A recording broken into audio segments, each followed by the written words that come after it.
We live, man. Welcome back, welcome back. It's a Tuesday. It's a Tuesday. I got McGlover in the building. I got Jay Dizzle. You know, we here, man. We here, we live. We getting into it, man. Happy Cinco de Mayo for those who celebrate or partake. You know what I'm saying? Happy Cinco de Mayo. And then like we was chopping it up, Mother's Day coming up, man. Salute to those real moms out there, you know what I'm saying? Holding it down. You know what I mean? Happy Mother's Day in advance. What to do, fellas? Yes, sir. That's dope, man. Peace to the panel, peace to the chat. What's happening though? What was happening?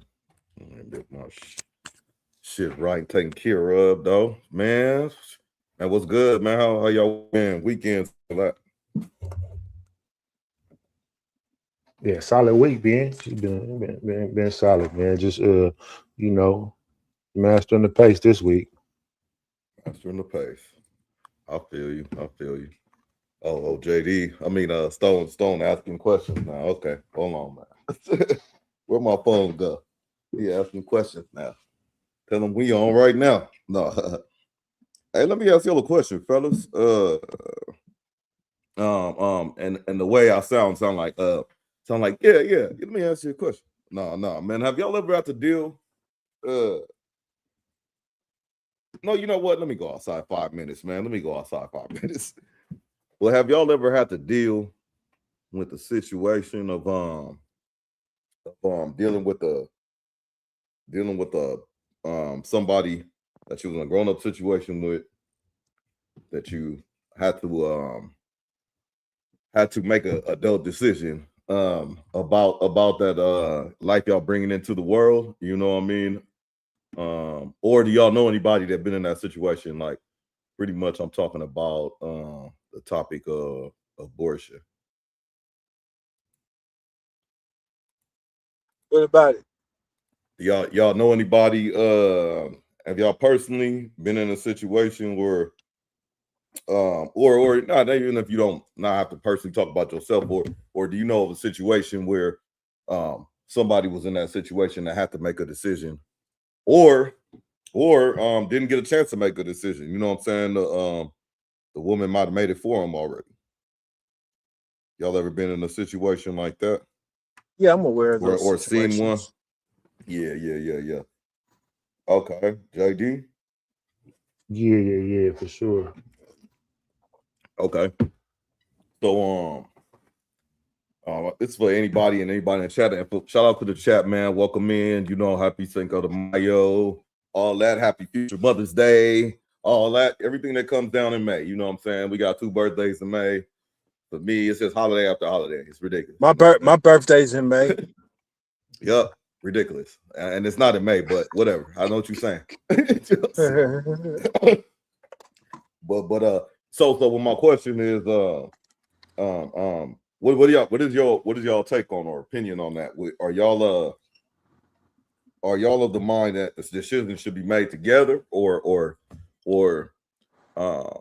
is it strictly could it strictly be up to the woman, since it's the quotations her body? Yeah, that's a good question. I'll take it first. I'll say, man, realistically, ideally, in an ideal world, you know what I'm saying, it should be a two-party decision. You know what I mean? Because that's something that two people made one, right? So ideally, you guys are co-parenting or raising it or however you want to shape it. You know what I'm saying? It's all hands on deck, both sides, whether it's the grandparents, either side of the family, it's the auntie, the nephew, I mean, the auntie, the uncles, or either side of the family. Like, you get what I'm saying? So Right. you would want it to be ideally both parties' decisions. So that way it won't be it, it can be less friction. You know what I'm saying? One less piece of friction going forward. You know what I'm saying? In the raising, you know what I'm saying, of that child. That's how I look at it. Yeah. I think that's a big and appropriate answer, because you would think two people made the decision to do that type of thing. You would think two people have the right, but what if it's let me throw that. Let me bring the homie in. So, let me bring the homie in. Stone Cologne, what to do? All right, man. Maybe later. Hey, so what's my question? My question would be, what if y'all in a situation where y'all or the couple we talking about, they already locked in, they kind of doing their thing, having fun, all that type of thing, you know what I'm saying? But and that, let's say one of them lay down the ground rules, like man or woman. Let's just say they said, I don't want to have kids, so if we do get in the situation, this is what we're gonna have to do. You know what I'm saying? And then when it comes to that time, that's exactly what happens without the other party knowing. But then the other party finds out and gets upset, you know what I'm saying, that the person went off and made the decision on their own. You know what I mean? But this is within the first month or so, you know, like real early. You know what I'm saying? Not no damn full to term or nothing like that, you know what I mean? In that specific situation, JD, what you think anything would ring different? Yeah, I mean, it just depends on which party made what. Like, a man can say, let's just look at it, because it sounded like you were saying if like that's what the female said, and then she went off and made the decision on her own. Of course, she could do that because it's her body, right? But what if it was the man though? That's the question. Can't she just go do that? Can't she just go do that though? Or is it? Well, she can, but is it right? You know.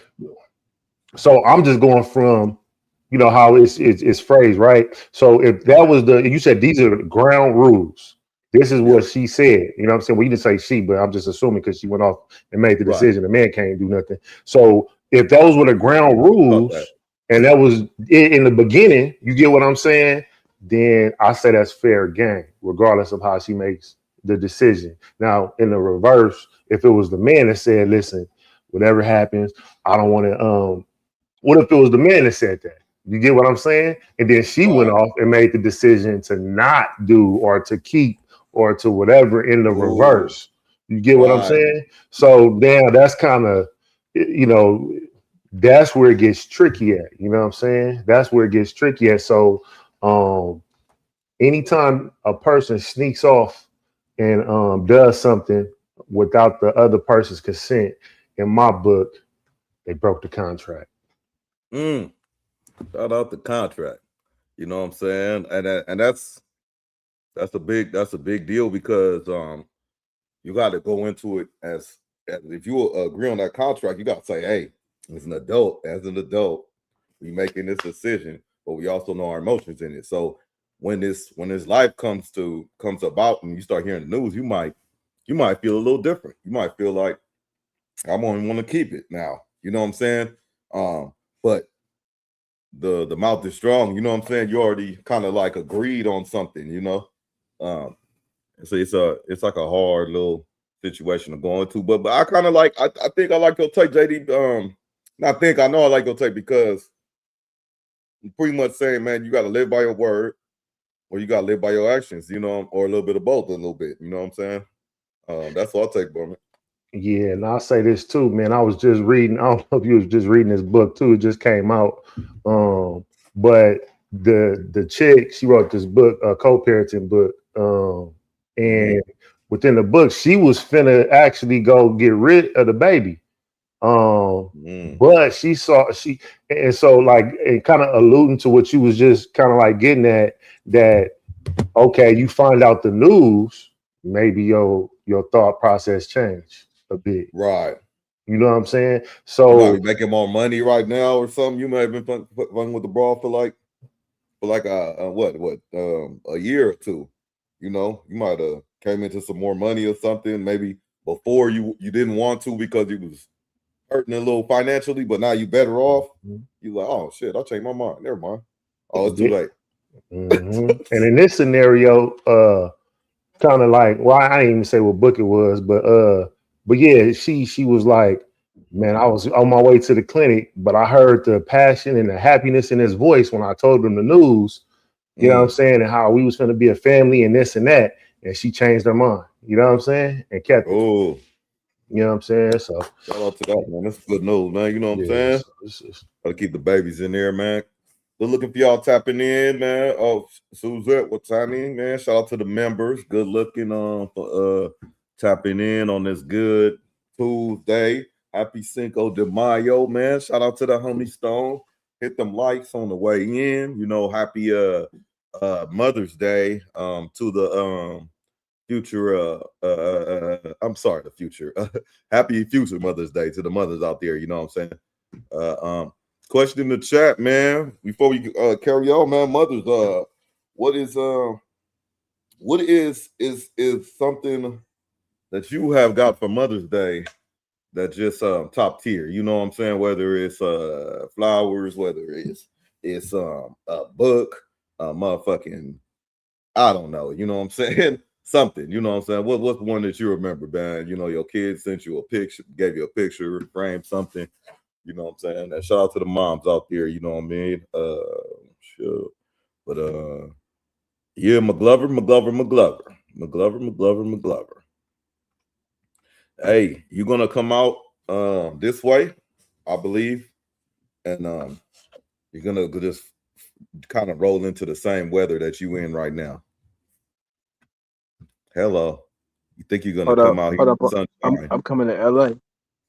Yeah. You think you're gonna come in the sunshine, but it's very cloudy out here. You know what I'm saying? For real? Very bleak. It's raining. Oh, that's all right. Everywhere. I'm used to that. That's what I'm saying. You're gonna act like you never left, man. You're gonna feel like you never left.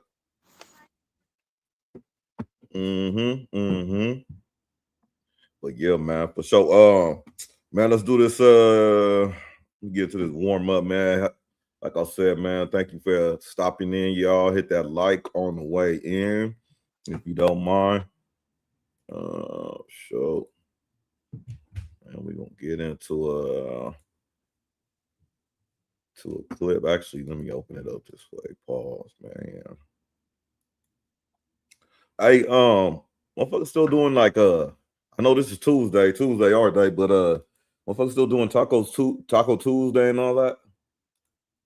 I mean, I'm just asking curiosity because it is Cinco de Mayo and stuff. Motherfuckers still doing all that shit, you know, like tacos on Tuesday, tequila, all that. Yeah, I definitely did Yeah, tacos. nigga, all that shit that went up, nigga. I ain't having partying like that no more. Prices of meat went up, Paul. Yeah, you're right. Yeah, I know the price of this meat done went up, ladies. You know what I mean? You want some of that USDA, it's gonna cost you a little bit more now. Oh, Jesus. All right. Man. What up, Fuller? What up, fella? Yeah, man. No, that's you right about that though. Gas parking there. Everybody probably ain't eating tacos. Y'all crazy. You know what I'm saying? You put ketchup on your beef tacos, your ground beef taco? Nah, I don't add none. Whatever it comes with is how I eat it. Paul, you know what I'm saying? I don't add none though. You? Yeah. Hell yeah. That's fucking disgusting. So you like your beef bloody, huh? Oh, hey, y'all seen, man? What's up with my nigga Adrien Broner, man? I be feeling bad for my nigga. Like, like he a funny nigga, but I be like, damn, man. Like he kind of going out, kind of It's kind of like double sad, right? Like it's like you had all the talent in the world and you had all the money in the world, and it's all squandered, and then you turn around and they're making a fool out of you. That, you know, and he was a fly nigga. He was a young fly nigga. You know what I'm saying? He was a young fly nigga. Yeah, no, I was talking looking at that the other day. Like, damn, his whole, like, all the bullshit. Looking at his skin, his face. You know what I'm saying? Wow. Like that's all that alcohol sitting up in him like that. Yeah. The way he ain't got no neck, but that's by design. But he got the bird chest with the skinny arms and the little stomach poking out and shit. You can leave it open a little bit. What he looking like? What's that nigga name? Delonte West. He going out like that or what? I mean, it could get that way, but it's. I mean, I think he just alcohol. I think alcohol is this issue, man. He just looked bad. Why, you know what I'm saying? If he was on Delonte West, I think that's a money drainer. You know what I'm saying? That's a habit. Like, you're gonna be down bad and you're gonna be broke on the streets or something. I think Adrien Broner just going around, like for instance, if I'm like I know McGlover in Seattle, I'm gonna pop out to Seattle. I'm gonna go or whatever, you know what I'm saying? Seattle, I'm gonna hang around the Spot Soto all day. I'll be like, hey man, you'll be like, y'all be shutting down.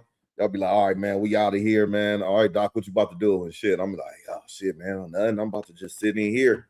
You know what I'm saying? Oh, sit in here. Yeah, it will be cool. It will be cool. I know that. I guess that's a bad example, unless it's excessive. Like nah, if I'm it's just cool. Damn, I know we different. Damn. Damn. But I don't know how this nigga can get help. I don't know how he can get help if people are paying or funding this or enabling this. You know what I'm saying? It's crazy, man. You seen the video, Jay Dizzle? No, I just know all the wild behavior he was on early on when he was winning. And then once he felt that loss and got hit, you know what I'm saying? I guess he forgot all his plans. You know what I'm saying? Mike Tyson said everybody got a plan until they get punched or hit in the mouth or something. He got hit in the mouth pretty hard, and it don't seem like he's been able to bounce back yet. I don't know if he won a single fight since he been back. Maybe one. He won one with Don King when he got back with Don King for a minute. He should have stayed with Don King. That was against a really, I ain't gonna say nobody. Damn. So how long ago was that? How long ago you said that was? That had to be like what, 7 years ago or something? 6, 7 years ago. What, when he had his fight, his Madonna? Not Madonna, when he came back and won with Don King. Nah, that was like a year or two ago. Oh, okay. Yeah, it was like a year or two, maybe two at the most. King got the right people around him, man. Nah, they got him washed up. They got him deemed washed up now, you know? Somebody, I mean, oh, man. But he's a funny motherfucker. He is, bro. He is. But it's almost sad.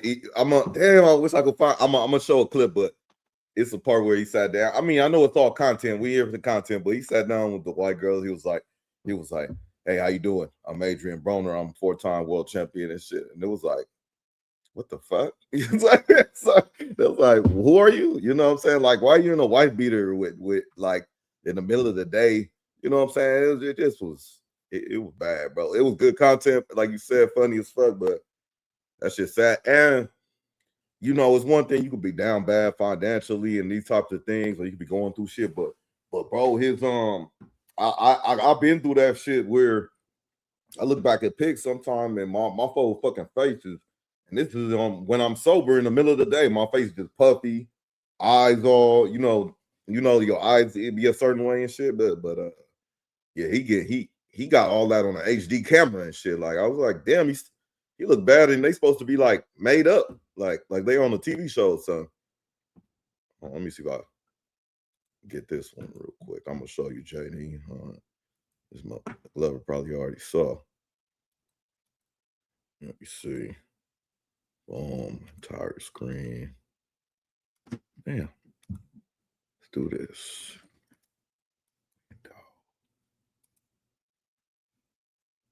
Yeah.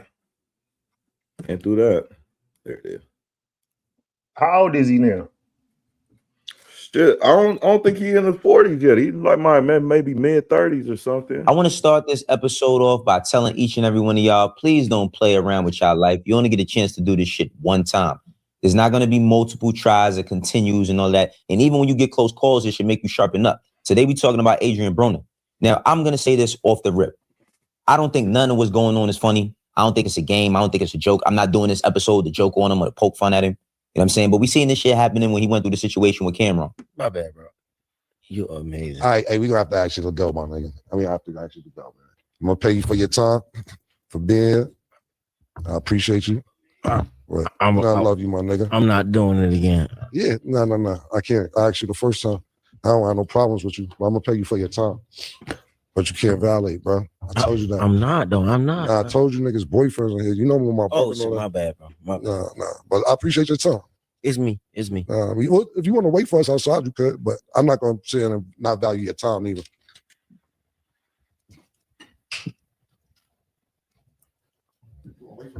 I appreciate it, bro. Should have spiral, bro. This shit was like almost a year ago. And more than that, we've been seeing stuff happening with him for a minute. Now, I want to go through some of Adrien Broner's accomplishments, right? He is the 4-division world champion, his biggest claim to fame, right? He's won the WBO featherweight. He's won the WBC lightweight, the WBA welterweight, and the WBA super lightweight. Now, there was a point in time, right, where we compared Adrien Broner to Floyd Mayweather. Not specifically that he was going to be better than him, but people was talking about he was going to be the future. Even Floyd Mayweather said that shit. Next Mayweather, big thing, selling billions of dollars and shit like that. Adrien Broner is truly amazing. You know, he's the future of boxing. Good left hand to the body. Takes a right to the body. Left hand. Touchdown Rodriguez. No, WBO lightweight champion of the world. You could call me the can man because anybody can get it. And when you see them highlights, you know what I'm saying? You could think about those times. We all remember them times, right, where boxing was good, right? Like niggas wasn't fighting just random streamers or YouTubers and none of that. It was all about the craft and the sportsmanship of the game. You feel me? Like this is what it was about. We was really getting good boxing matches and all of that. And Adrien Broner seemed as if he was going to pick up where Floyd left off. But what made me think about that is seeing this clip of him as a kid and just seeing the things that he was talking about when he was young. What do you think you guys would be doing if you weren't here in the gym, Bob? A lot of bad things. Like what? Trying to rob people, trying to break the cars. Oh, come on. You're joking with me. You're not doing that. Probably. You think? Probably. If you hang around some of the people like that, you probably will. And kids is innocent, right? Seeing that shit is a little bit troublesome because we know that there's kids that's still facing them same fates on a daily basis. Now, Adrien Broner is from Cincinnati. We all know, me, myself, I ain't never seen more seasons or episodes of First 48 anywhere else but Cincinnati. That shit is serious out there. Ohio specifically, but Cincinnati. Now, Adrien Broner, over time, like we went through the camera and stuff, you know what I'm saying? We seen that he done been out of weight. He's been suing people. Or not, he got sued. There's a bunch of stuff he got going on in his life that went down a downward spiral. But first, I want to talk about this. Clearly, he was playing with some sort of drugs or something. Because the way he's falling off is not regular. Alcoholism and drugs. And I know that and we live in a culture and a day and time where having a Friday night on Monday just seems like the thing to do. But it takes away so much from your responsibilities and the sight of the goals. You feel me? This is a young man that came from the hood. Well, was a young man that came from the hood that wanted to do something with himself and he was doing something special. And now he's going through shit like, you know, what we about to address with the streams. But before we even get to that, there was signs. You feel me? And that's one thing we can never negate is the signs of a nigga doing some fuck shit. Because look at what he was doing back in the day. You gotta lift the seat. Always lift the seat. Can't piss on the seat. But that's what I do to other bills, man. Real talk. Look. Because they snuck. They had to sneak in my pocket. Hey, I'm sorry, man. I mean, I know we all. You could be religious, spiritual. You can be all that. But is anybody? No matter how much money you got, is anybody doing that on the panel? Is anybody doing this? Just ripping money up and just throwing it away, you know what I'm saying? It's for sport and shit. No, sir. Yeah, I don't know. I think I'm doing that one either. That's a negative. Unless it's counterfeit. But you would play with the action. You don't mind playing with the action. If we'll fake money, just go ahead and do it. You wouldn't mind playing with like tearing the money up. Yeah, the counterfeit. Just to be capped. I feel like it's like what McGlover been saying. With it's kind of like a symbolic, like you know when you drink the black box, when you drink alcohol, you putting spirits inside of you. You know what I'm saying? So it gets you out of source, getting you doing stuff you might not do usually. So I feel like, and like my wife would say, she don't put her purse on the ground. So that's might be like a little finance thing of like people splitting the poles or black cats, but tearing up money might, to me, be symbolizing, you know, fuck the shit. It's just paper. I don't need it. You know what I'm saying? So don't send it to me. That's what I think it's signifying. But you know, I think it's wildly the way to do it. That's my opinion. Let me get back to the video. They had to sneak in my pocket. Don't keep another bill. They had to sneak in my pocket. They had to. They had to sneak in my pocket. They had to. That's the fuck I do. Now we gonna get back to this other shit. Now, he ain't the only athlete to do some dumb shit. I seen Gilbert Arenas do some stuff like that before, too. Athletes do dumb shit with money because they just make a lot of it, right? But that being said, though, when I said back in the days, trust and believe, if you was a teenager when this came out, you in your mid to late 20s. If you was 20 when this came out, then you probably got a kid that's maybe 10, you know what I'm saying, or better, and you in your 30s trying to figure it out. But I just wanted to give y'all a little bit of perspective. Now, enter these streams. Dean the Great. Now, Dean the Great, he was doing the shit with Rampage. A couple people put their hands on him. Larry, the bodybuilder Larry, he put his hands on him. And then Rampage manager put his hands on him. Now, when I seen that, we did an episode, we covered it over here. But I was like, man, do these niggas really be playing to be able to do shit like this because it's like sensationalized, to do something crazy on stream? Because how interesting is these people's lives actually? Like when we see a person like him and he does box and then he gets with Adrien Broner, I don't know the people that generally consume that content. Like I don't know a person that's a fan that watches that type of shit. And I'm not taking nothing away from him because he get money doing what he's doing. But the streaming shit in this IRL, we done got our minds warped. Like people done lost perspective of real ass life because this IRL shit, I think it's two parts. On one hand, yeah, you got niggas that's doing silly shit so that he's just in a bad space, man. He's in a bad space because to see somebody who had the potential to be one of the greatest boxers ever go to doing shit like this. You don't give us some pussy tonight? No, it's Fuck you then. Fuck you then. Hey. See that shit, JD? You see how his face all discolored and shit, all puffy and shit, no matter, he just got a haircut. And on top of that, the motherfucker just gave him a G to cut his beard off. He had a beard before this. He gave him $1,000 to cut his beard off if he let him cut it. He said, go ahead. And he called his bluff. He just said, I'm going to cut your shit off. This recent? Yeah. It's recent. Oh, hell no. That nigga tripping. I'm leaving it with something. Let's kiss by the chat. That's crazy. I'll kiss the chat. I'll kiss the chat. To the chat. Julian, where's the seasoning? They don't. She gonna be a bitch. I leave though. No, don't say that. No, I don't play with women. All that playing, I don't play with women, gang. I'm that nigga. I'm really him, bro. I don't care how beautiful a woman. Man, that shit give me Eddie Kane vibes, bro. None of that, bro. I make my own millions. Don't nobody do a round for me. Don't nobody run a mile for me. None of that. I don't care about a beautiful woman. So if she want to go, let her go. Nigga, I'm rich already, gang. I'm me. Keep in mind, the young lady that's on there is probably 10 years younger than him. And he doesn't care about how he talks to women on camera. And I mean, it's not like he ever did. We seen him do all types of crazy shit. It was sex tapes of Adrien Broner on World Star and all types of shit. Don't ask me how I know, but it was all over the internet. Now, I want to talk about exploitation because that's one of the things that I constantly see with these streamers. And I'm gonna keep it 100. If a nigga's Homer Simpson, his stomach is fat as fuck, you know what I mean, publicly, which some might really needs bread. Now, you could honestly see that his responses be on some trauma shit because he starts talking about millions and all of that. And keep in mind, I'm not watching your pockets, but I'm pretty sure you ain't got an M right now. You ain't got an M to stand on right now. And that's not a game. That's not a joke because there was a point in time in his life where he had all the money. But look at this next clip where him and Dean the Great run down on some dude that they said was filming him. This shit just, let's just watch it, yo. Down. Hey, too many Nigeria though. Don't be get pressed on video. I'm not pressing on video. Don't be get pressed on video. Delete that video, nigga. Delete it for her, you simp ass nigga. Delete that motherfucking video. Delete it, man. You know what it is, nigga? Delete it. Niggas will strip you, nigga. Delete that motherfucking video. Delete it, man.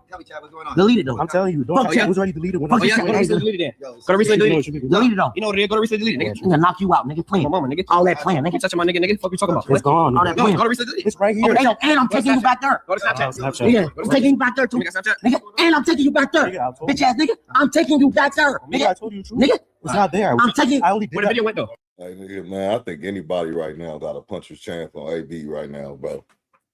Jesus.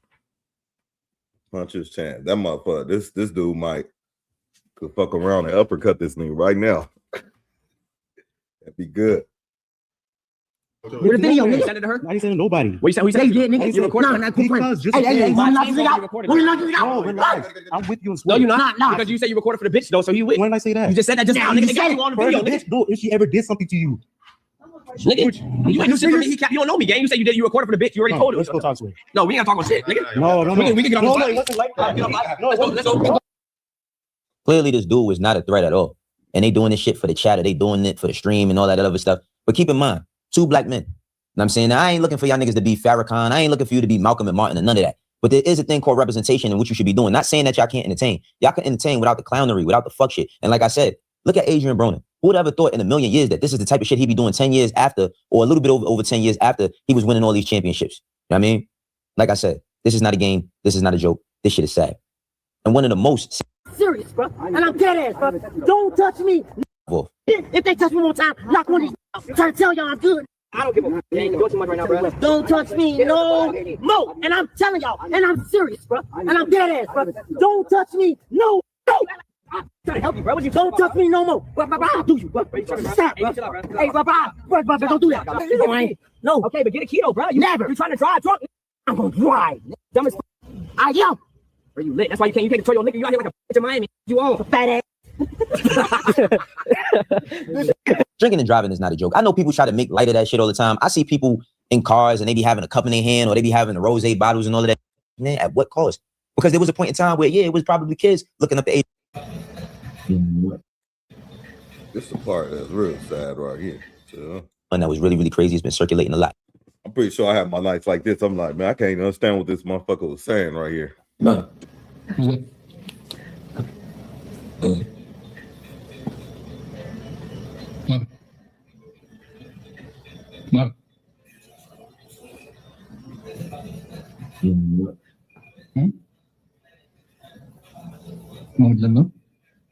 Or you will get back. I'm gonna make sure we get that. I'm not ready.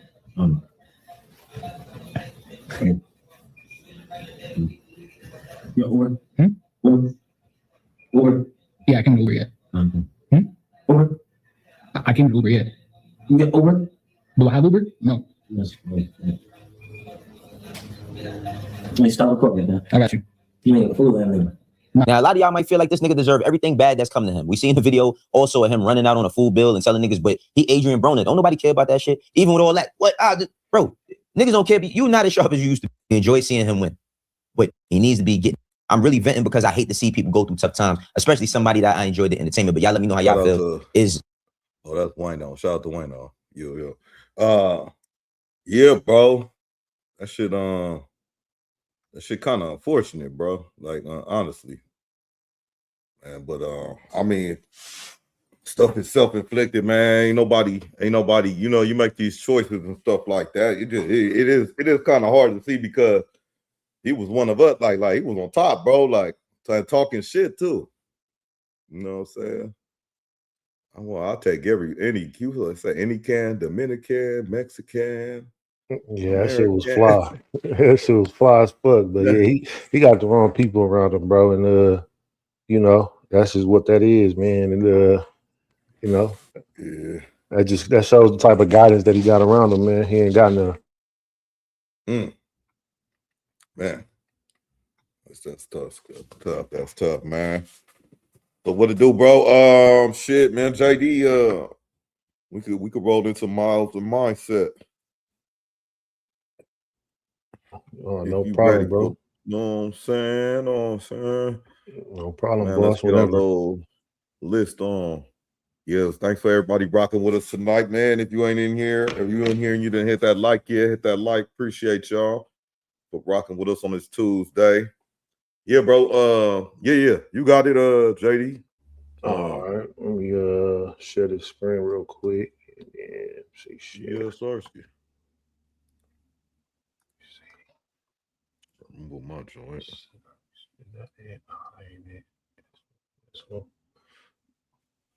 Okay, boom. All right, let me pop it up real quick. Let me see. Show slide. Yeah, we got it. All right, let me see. You can see it? Yep. Okay, let's get into it, man. This JD's Miles and Mindset on Doc TV. Know what you're hauling. Some weight you choose, some weight on you. Either way, it's yours to deal with. It don't matter which kind of weight it is. I'm gonna try to get through this pretty quickly. It's a few additional slides than usual. You know what I'm saying? Disclaimer first, these views are my own. I'm not a therapist. I'm not a counselor. I'm not a mental health professional. I ain't none of that shit. You know what I'm saying? This does not replace you getting help. You know what I'm saying? I'm here to provoke thought, challenge rhetoric, and hold up a mirror. I drop a few bars and I go. This is a conversation for everybody, man, women, wherever you are in your life. What you do with this reflection is entirely on you. I like this one right here. This is a piece of a verse. It's like, looking back at my life, make my heart race, dance with the devil and test our faith. I was thinking chess moves, but it was God's grace. Crooked as whoever till we all straight. With no shame, I peeped game, and it's all fake. R.I.P. Nipsey Hussle, though. You know what I'm saying? Let's keep it going. Here's what we are getting into. We all carry something. And that was a hell of a segue. I don't know how the fuck the nigga. Hell of a segue. We all carry something. Some of us know what it is. Some of us are still figuring it out. And some of us have gotten comfortable carrying the weight that was never ours in the beginning. The 5 signs. How to recognize when someone around you has not done the work. And how to recognize it in yourself. The real talk. Some people are not stuck. They're comfortable. There is a difference, and we are going to talk about it.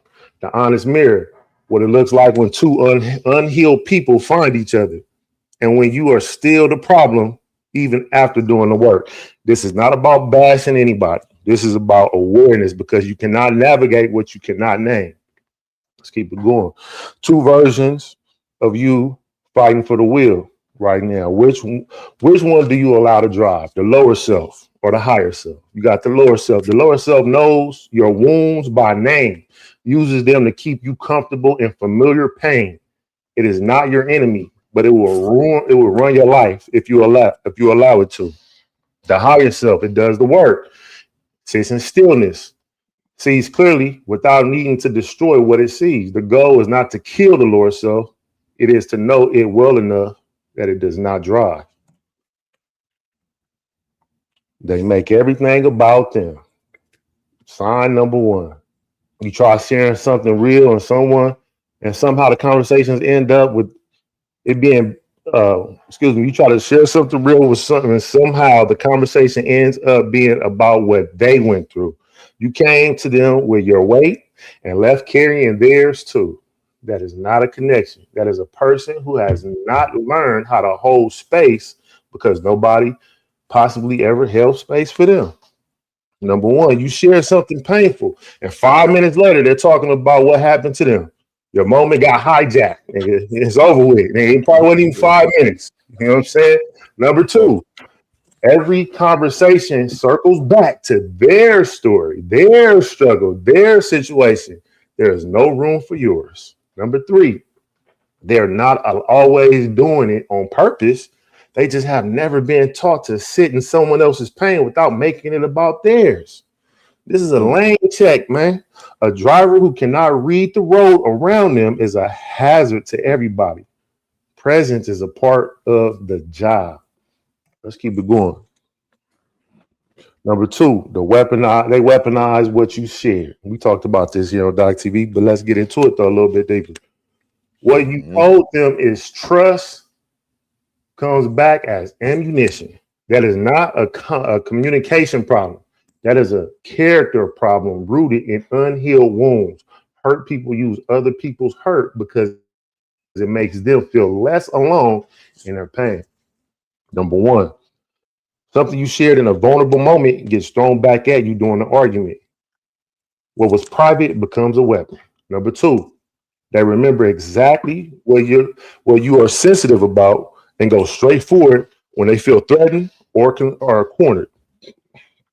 Number 3, this is not fighting dirty by accident. This is someone whose lower self learned that offense is the best defense. Here's the lane check for this. Your load is yours. The moment someone uses your cargo against you, they were never safe to haul with. You got to get you a new co-driver, baby. You know what I'm saying? Got to kick them out the cab. You know what I'm saying? They ride into their next exit. You know what I'm saying?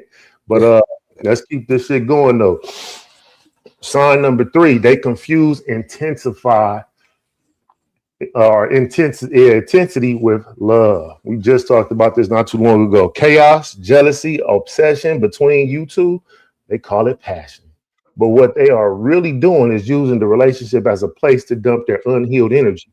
The drama is not about you. It is about what they cannot face in themselves. Number 1, The relationship only feels real when something is wrong. When things are calm, they get uncomfortable and start looking for a problem. Number 2, jealousy, checking phones, accusations. They frame it as caring deeply. It is actually fear wearing the mask of love. Number 3, the highs are high and the lows are low, and they call that chemistry. A healed person knows the difference between passion and instability. Here's the lane check for this one. Running hot between two people all the time blows vision. Passion is not the same as instability. Know the difference between the two. Let's keep it going. They cannot apologize without flipping that shit. Yeah, they just can't do it. Let's get into it a little bit more. Oh, I'm sorry, but it is not an apology. That is a redirection. Accountability with an escape hatch does not count. The lower self cannot sit in what it did because that would mean confronting what it has been running from. Number 1, every apology comes with a but. They say sorry, then immediately explain why what you did made them do X, Y, and Z. You know what I'm saying? Number 2, they cannot be wrong without making you wrong first. Accountability feels like losing to them, so they deflect every time. Number 3, watch how long the apology lasts before it flips. If it turns around under a minute, that is not accountability. That is a performance. And the Oscar goes to, goddamn, lane check. You cannot fix a brake problem by blaming the road. Own the maintenance. That is how you stay safe out here. All right, let's keep this shit going, man. And any of this stuff that we're looking at, this can go for male, female, whatever. Did it just go off the screen? Yeah. Yeah, let me see. Let me pull it back up. Let me see. Give me 1 second here. I think it was this. So, just go male, female, anyone, whatever y'all see can relate to. That's what y'all, the mirror. You got the mirror. They cannot be alone with themselves. This one is not about you. This is about what happens when they are by themselves. There is always noise, always a distraction, always something or someone to fill the space. Because the moment it gets quiet, their own unaddressed weight starts talking, and they have never learned to listen to it. Number 1, they always have to be doing something, going somewhere or talking to somebody. Downtime makes them so anxious and they don't even know why. Number 2, the moment things get quiet in the relationship, they create a problem. Drama is easier than stillness. Number 3, watch what happens when they are alone for a weekend. Do they sit with themselves or do they immediately feel every second? Lane check for this one. A driver who cannot handle downtime is a danger to everybody on the road. Knowing how to be still is part of the skill set. All right. Some people are not ready and some people don't want to be. That's the reality of this shit. That's just the real reality. Some people are still playing with those demons. Whether it's physical abuse, sexual abuse, verbal abuse, or abandonment, the dysfunction because familiar feels safe even when it is destroying them. The lower self is comfortable there and part of them is not ready to leave it. Healing requires grieving what happened and who you were inside of that. Not everybody is ready to do that work. Some people get identity, control, or attention from their pain. Taking it away feels like losing something real. You cannot help someone who is still using their wound as a weapon. Recognizing that is not cold, it is clarity. The lane check for this. You cannot carry someone else's load and expect to make it to your destination. Know when to set that shit down. Leave it alone. Leave, nigga. No, fuck. Let's keep it going. Let me see. Is this it? Now look at yourself. Because this is what we got to do. We can always talk about the people, but you always got to look at that mirror, man. Shout out to Michael Jackson, man.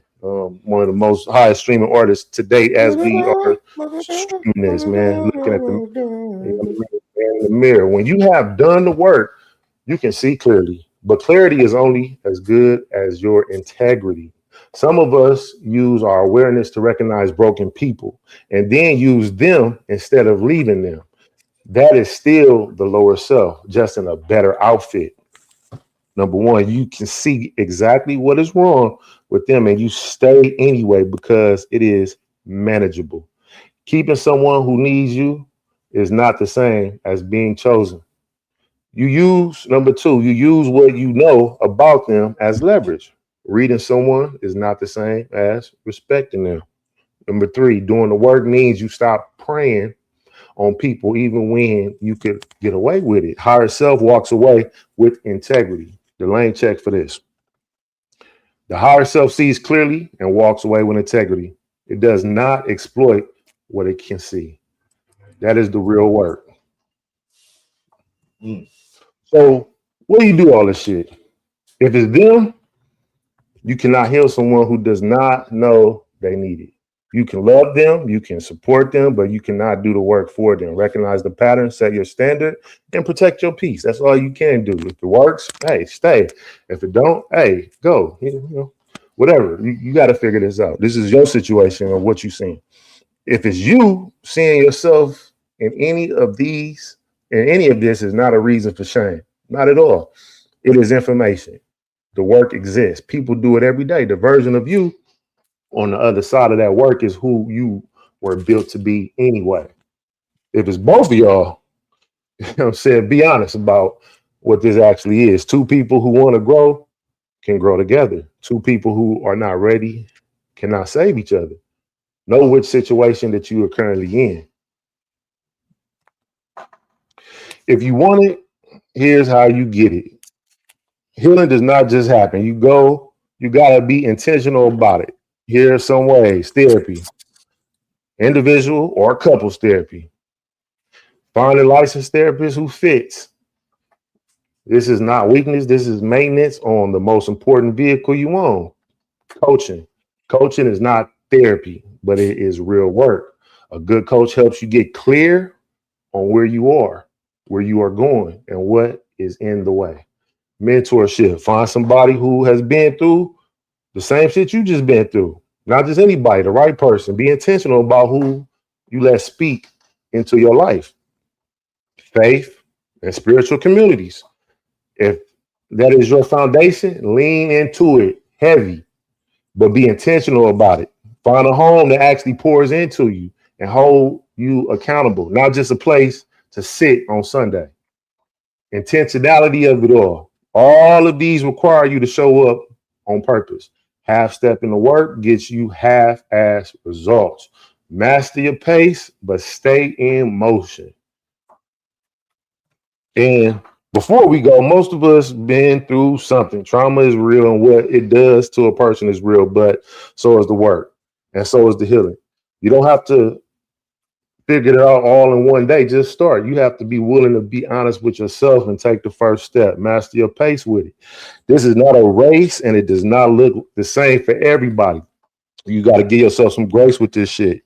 You know what I'm saying? One day at a time type shit. Grow without the pressure of a timeline. You know what I'm saying? You ain't got to put no, I got to do this by, calm down, breathe, focus, just accomplish one thing, get to the next one. You know what I'm saying? God bless you in all of it. All of it, goddamn. All right? So, at the end of the day, like I always say, know what you're hauling, know who packed it, know if you already, or know if you're ready to set it down. I don't always say that, but this is what I always say. Be good at it. Hustle with patience, master your pace, stay in it and out the way. Real brief though. That's it.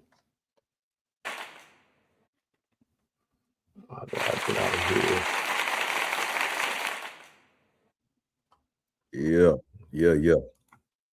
Man, as always, my brother, appreciate it. You know what I'm saying? Miles and Mindset. I want to also say, man, that one thing that stuck to me, you're not stuck, you're just comfortable. You're not stuck, you're just comfortable. That's a bar right there. You know what I'm saying? It's easy, it's so easy to get comfortable in me, feeling like stagnant and stuff. You know what I mean? You're like, man, that's gotta be more to this. It gotta be more to that. You know what I'm saying? But you know, it's comfy. It's comfy right here. I like not working. Yes, sir. I love eating junk food. It's easier. Easier. That's what's up, man. That's what's up. Oh, man. Another kind of just. Well, this is actually good news, man. Y'all up on the stuff going on with STEFON DIGGS? No, I'm not up on it. Okay. So, all right, he was being sued. Pretty much sued. I don't know if it was civil and criminal, but everybody was thinking it's like a money grab. But he had like a personal chef. That turns out he was smashing anyway. So he personal chef that lives in the house. My nigga. While he was with Cardi B. So he was smashing or whatever. I don't know what I mean, he had a bunch of girlfriends, baby moms, you know, allegedly. I don't know. He had a little list when he was with Cardi B, but I guess the situation is she either wanted some money or something, you know, she tried to push the line on and couldn't get, so she said, I'm gonna ruin you or whatever. So she wanted to go say, I guess I'm gonna make up a story. So the story goes, he allegedly slapped her in the face, choked her out, and told her to get out the house. She wasn't gonna give her the money, so she was suing for the money she owed, and then the stress and all that type of stuff. So, but bro, the reason I said this is good news is because brother STEFON DIGGS was accused of this, but he wasn't guilty of nothing but being, you know, unmonogamous, whatever that word is. You know what I'm saying? He wasn't monogamous. That's the only thing he's guilty of. If that's guilt. So he her claims when she got on the stand was just torn apart. I got the footage. Don't worry about it. I'm gonna play it. But she pretty much went on the stand, and you could, you know, when you could like, I mean, we all not detectives or nothing like that, but you know when you could kind of tell somebody nervous or they just lying, period, like, oh, that motherfucker lying and shit. You don't even need to know them. You be like, oh yeah. But you could tell. But anyway, jurors didn't buy it. They dismissed. He pretty much became not guilty on all charges and all that shit. He just ended up looking bad at the end of the day. But I say this is good because one, man, we need to protect our one thing, the black celebrities or others or whatever, y'all need to protect yourselves, but they need to look out for, man, because it's like a lawsuit for everything. You know what I'm saying? A lawsuit for everything. Doc did this, JD did that, you know, Stone did this, McGlover did that allegedly. You know what I'm saying? It's just like they were like ridiculous, bro. Like you don't even need to have done anything, and you can find yourself in court having to spend all this money trying to defend your name and all that. You know what I'm saying? So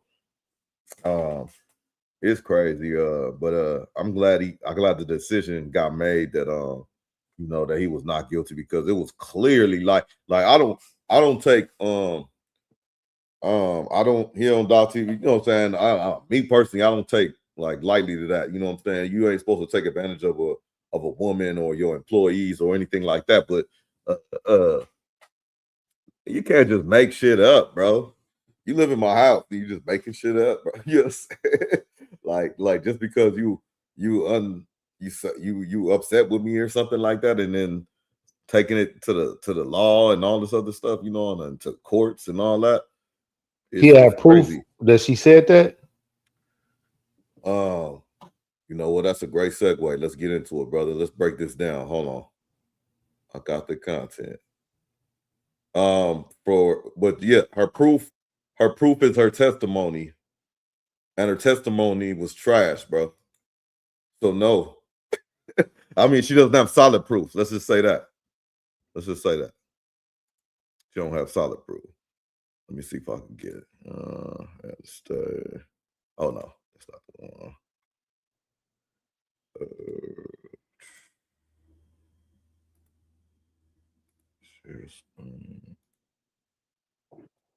Hey, yo, McGlover. Yo. What it do, bro? How you doing? I'm good, man. How about you?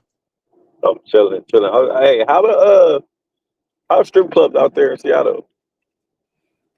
All right. Like, They how's the don't scale serve of liquor. They don't serve liquor in them or nothing like that. Chicken wings and shit like that. It ain't like a down south strip club. They got it's black girls or what? Yeah, they got black girls, white girls, mixed girls, Don't Asians, serve East chicken wings. Africans. That's what I heard. Gonzo was talking about eating chicken out there. That was from a bowling alley. I'm tripping. You said strip club. Yeah, he got killed at a bowling alley, I think. Yeah, rest in peace, that brother. Caution. Yeah, let me hold on. I got that. Yeah, what? You coming up here, Stone? Man, I might be coming to pull up on you, man. Pull up. Good. See what's going on, man. They got like a strip out there, like where people go out and shit, like little clubs, bars, or something, or what? Yep, I'll lead you in the right direction. My ninja. I got you. We're gonna have a Nah, ball too. Yeah. Talk about it. Yeah, man. Gotta take them to downtown Seattle. Have them after you do all the hood rat shit. Have them throw that fish up to the fish market and shit. Nah, he don't want to do that lame ass shit. He want to do where his actors at. Show them the original Starbucks, bro. You know what I'm saying? Nah, he The don't want to original see that Starbucks. shit. He want to see that shit, man. Got to teach the youth right. You know? This is after the bullshit, though. After show them this is after the day after the bullshit. Yeah, I'm gonna let a broad take him and show him. I ain't going down there. He gonna run into a broad, and he can do that with one of them or something. They can show him around the city. I'm gonna take him where he needs to be. That's right, where I want to go. I want to go where I need to be at. You know what I mean? Yeah. Fucking Lakers, bro. These Lakers just hurt my pockets, man. I just needed them niggas to cover, bro. I just needed them to cover, bro. And they disrespected these niggas. They had the spread way up there. I'm like, ain't no way they about to lose by no 16 points. 15 and a half or something like that. 14 Yeah, or they had a lot of garbage time. They got was you, yeah. double digits. I'm like, nah, the Lakers gonna keep it at least within 10. Bum ass man. Yeah, they brought I'm Bronny in. I'm about to be like JD in a minute and just have another team for like in every, you know what I mean? Like my other team is OKC now too. Double R, man, double R. You know what I'm saying? Lakers is out of it. Lakers play tonight. We in the second It ain't round. looking good. It ain't looking good for them. We got They got dusted smashed tonight, by though. OKC. OKC looking like they might just. This might be their shit. Hey, but it's just for the viewers.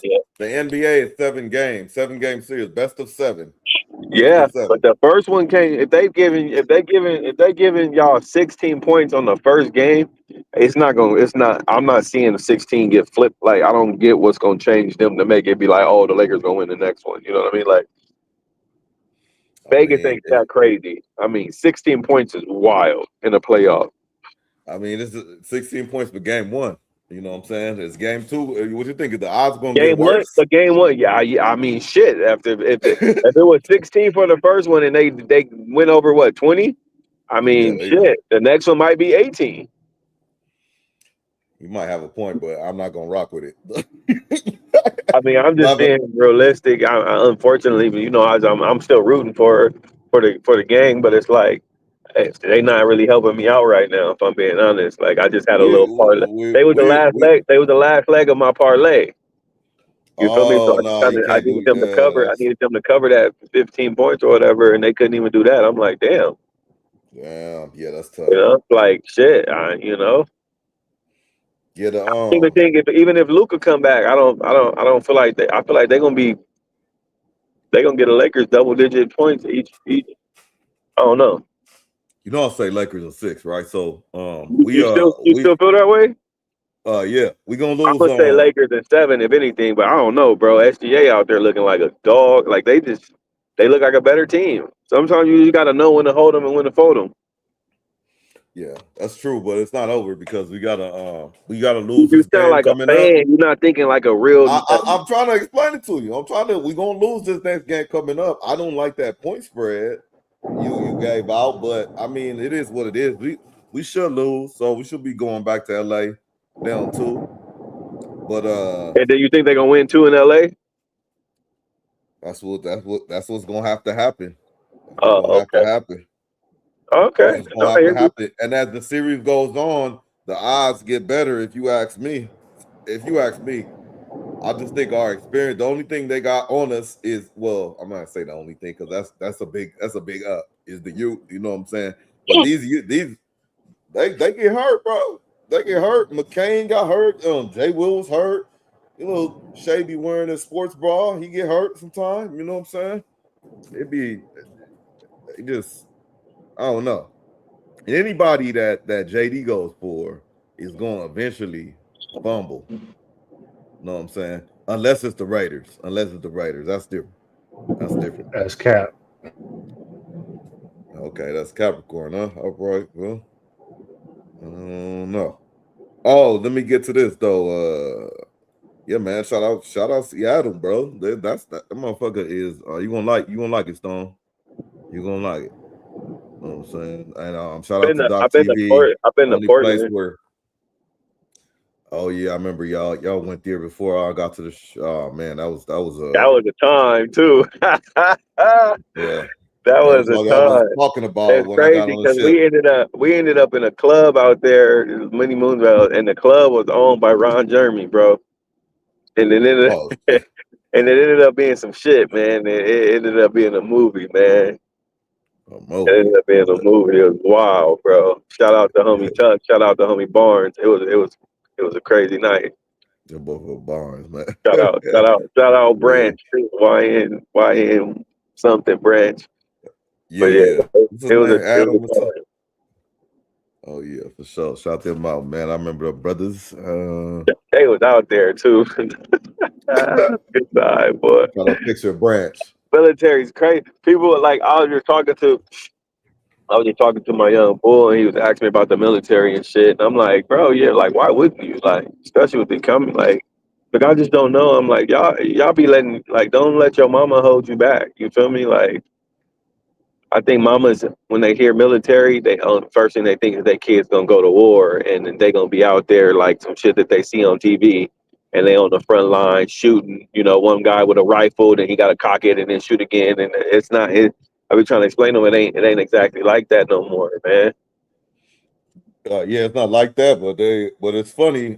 They are at war, so they technically like when I joined, it went from peacetime, like nothing will ever happen to the shit did happen until like we got over it, and then it's like became the norm, and then it's like and it was like the military became like a cool thing, but now we going back to the times where it's kind of like you got to think twice before you say if your kids can go or not, because I remember when I joined. My mom, that was a concern about her. She was like, I don't know nothing about this stuff, so like I don't know what I'm really just signing your life away, and I don't know what I'm signing. You know what I'm saying? So type deal. So it is one of them things. It seems like it's going back to that because it's like if I feel like if your kid come up right now to you and say, I want to join the military, I mean anybody will be proud and stuff, but right now is the time where I think people might think twice a little bit, like, or just be like, huh. I think for me, it's more so what branch of service you want to go in. And then knowing what I know, you know, like if my kid came up to me and was like, man, I think I want to go to the Navy, I'd be like, oh yeah, that's what's up, you should. You know what I'm saying? Because I know, just from what I know, and I'm not saying, I know the Navy like that, but just from what I know, like I feel like if you were gonna go anyway, like if my kid came up to me and was like, I think right now I just want to go to the Marines or the Army, I'd be like, I don't know, man. You know, I support whatever you want to do, but you sure you want to go right now? Right now, like, you know, I feel some kind of way. But like I said, if they came to me like I want to go to the Navy or maybe even the Air, I don't even know about the Air Force, but just the Navy. And maybe I'm biased because I was in the Navy, but I mean, I served during wartime, bro. I'm technically, you know, I got war medals, but it's like I ain't. If I'm, do I ever feel like I was in danger?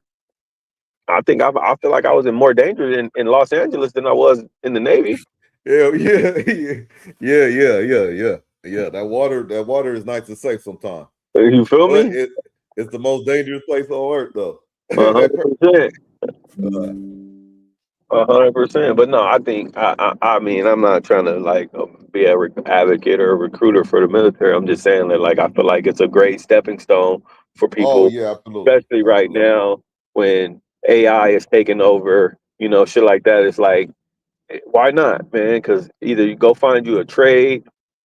I mean, college is super expensive. Not saying I'm not trying to deter anybody to go from going to college, but go to the military first and let them pay for it for you at least.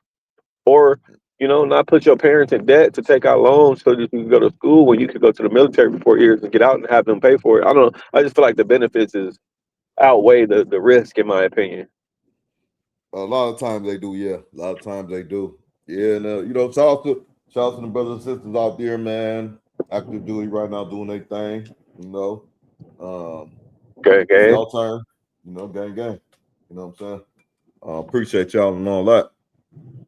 But yeah, good point. But nah, yeah, for sure. Like even my son right now, he talked about it to me a couple times, and we didn't go too far into it where I'm really like, okay, I'm gonna go to the recruiting station with him now because he getting serious. But we had like little base foundation conversations, and that's one of the things. I think that's dope. I think that's real dope. And then, you know, I know I'm glad like on my angle, I know the shit I fucked up on, and I know the shit I benefited on. So I would be like, you know, whether it's saving money, whether it's I just kind of feel like now knowing what you, especially Doc, like if I had, you know, my kid want to go, hey man, I'm gonna let you go talk to my boy Doc. I'm gonna let you hear the ins and the outs, the goods, the bad, the everything. Like, but like knowing what we know now, just as far as like just a lot of shit, bro. Like even going to medical when you're supposed to go to medical shit, like, you know, just steering them in the right direction, letting them know like all the decisions you make right now is gonna benefit you later. And I just feel like the military is like, you know what I'm saying? Like I feel like you ask me right now, if a kid came up to me and was like, hey, you gotta answer this question for me. Should I go to college or should I go to the military? Me personally, I'm gonna tell them go to the military first. I'm gonna say do both, but you should go to the military first. That would be my exact words to any young man or woman looking for what to do next. Yeah, that's a fair answer. I mean, I also think it depends on the individual too. You know what I'm saying? Sometimes school may be something that might keep them up at attention, and then the military might be something that keeps somebody attention. You know what I'm saying? So you know, but yeah, no, that's good advice. That's solid. Yeah, do both. Sometimes you can do them both at the same time. Exactly. You could do it while you're in there. So that's solid advice. That's solid. Yeah. Oh, sure. Yeah. Let me play this clip with your boy. What's his name? STEFON DIGGS. There he goes. Yeah. Go ahead.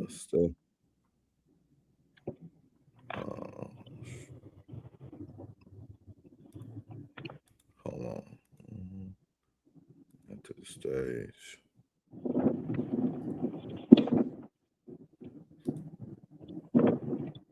Mila Adams getting emotional as she took the stand in the trial of former New England Patriots star wide receiver STEFON DIGGS. And he put his arm around my neck like this, and he's choking me. DIGGS' former live-in private chef accused him of smacking and choking her at his Dedham home last December, following a text argument over a pay dispute. The more I was trying to pull his hand, he got tighter. Adams says years prior, the pair met on Instagram, began a sexual relationship that turned professional as he mounted a comeback from a season-ending injury. The start of our initially hiring me, he was coming back. It was his comeback year. And I wanted to help him get healthy. But Adams says things soured over her relationship with another DIGGS staffer and when she was not included on a bi-week trip to Miami.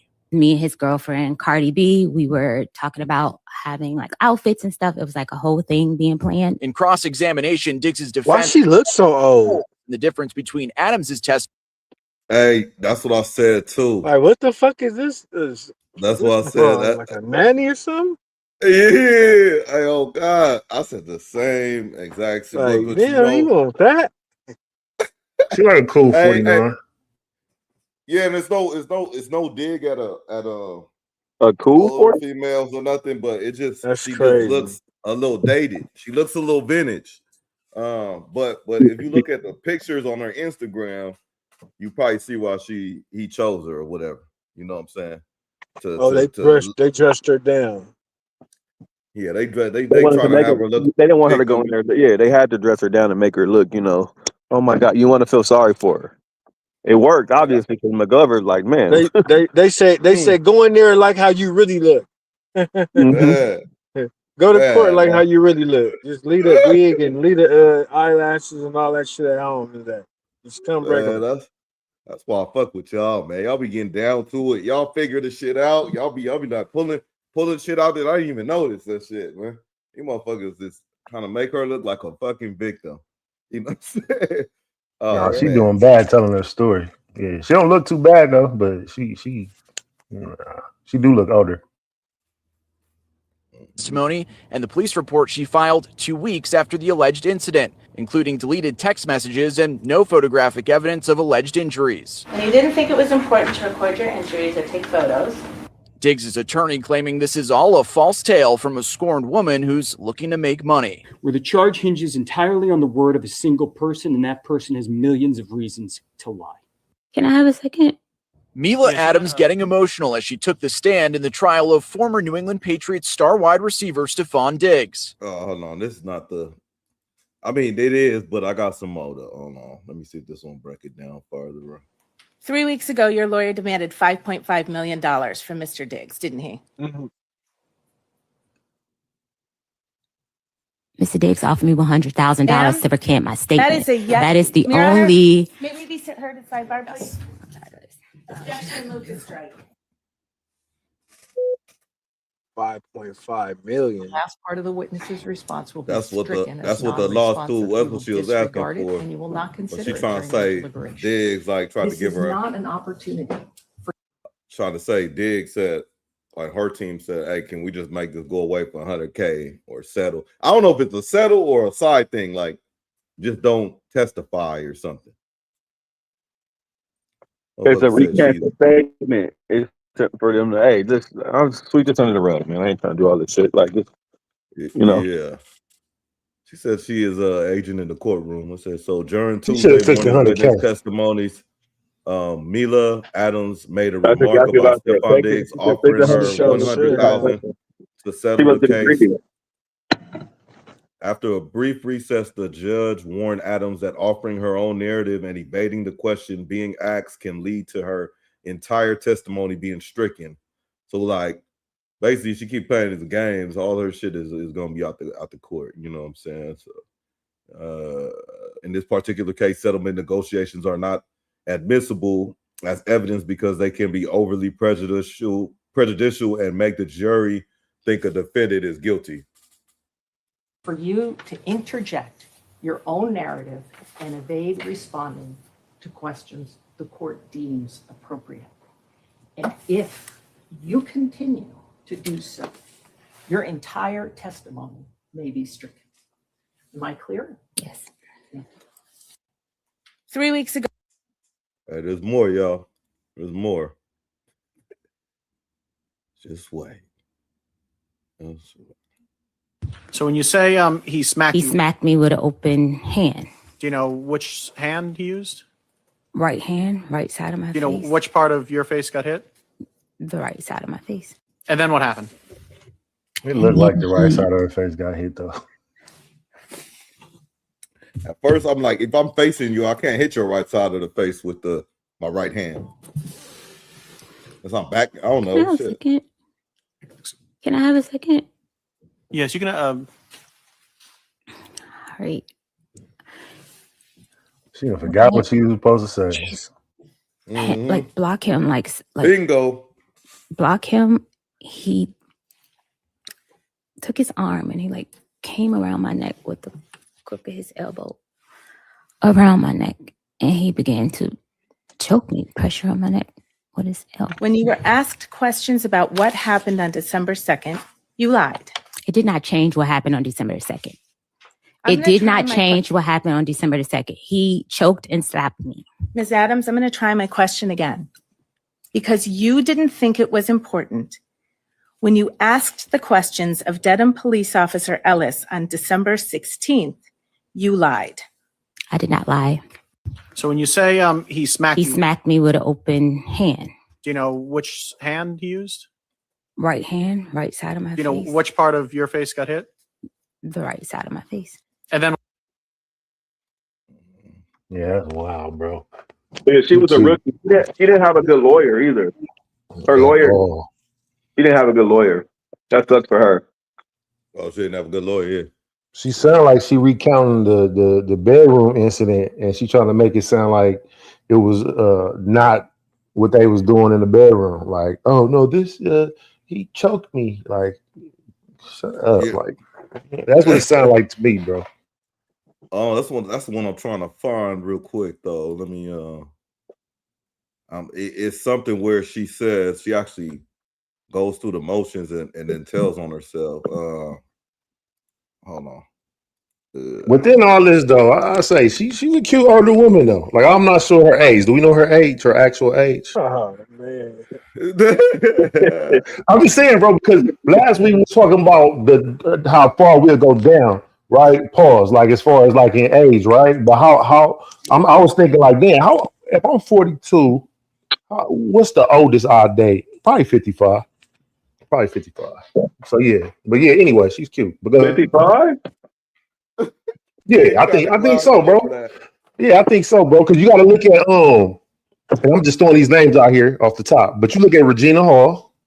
You look at any of them in that group, the Tarajis, the Regina Halls. They all up Mary J's. They well in their 50s. They well into their 50s. They probably not just. Are they probably like borderline 55? Celebrities. They are But celebrities. you only naming celebrity though. We're not talking about like regular. Because if I tell you the lady I saw at the gym, you ain't gonna know. You don't know if I'm gonna know. That's a small world, buddy. Oh, okay. You had your eye on. You had your eye on 50. See, okay. But yeah, that's what I'm saying though. But I'm saying like the older some of them taking care of themselves though. You know what I'm saying? You know. So what can you do with a 55-year-old, a 56-year-old? Apparently, choke him and slap him. What would you do with a 56-year-old woman? I'll make him my chef. This nigga. You wild, bro. Make him my chef. That's how he got there. No, that's a good question though. But I see your comparison though. Your comparison is good. With the Mary J. Bliges and all that, Regina Halls. Yeah, you look at their age, they in their 50s, bro. Like they, they still can get it. You know what I'm saying? Like, what's y'all's cutoff? Like 49? Like, what's y'all cutoff? To date or to crack? Whatever you want to, however you want to look at it. What's your cutoff for the older chick? Oh, to crack? Ain't no cutoff. Going up. So you going after the 73-year-old vegan lady? No, I didn't say I'm going after. I just said it ain't no limit. Like, I might see a 70-year-old that's hittable. I'm not gonna say like what I'm saying is if I see a 70-year-old that's hittable, and I'm like, well, damn, shit, if she's 70, I ain't gonna do it. What I'm saying is ain't no going up. But she could be to date. For me, I'm gonna go 12 years older.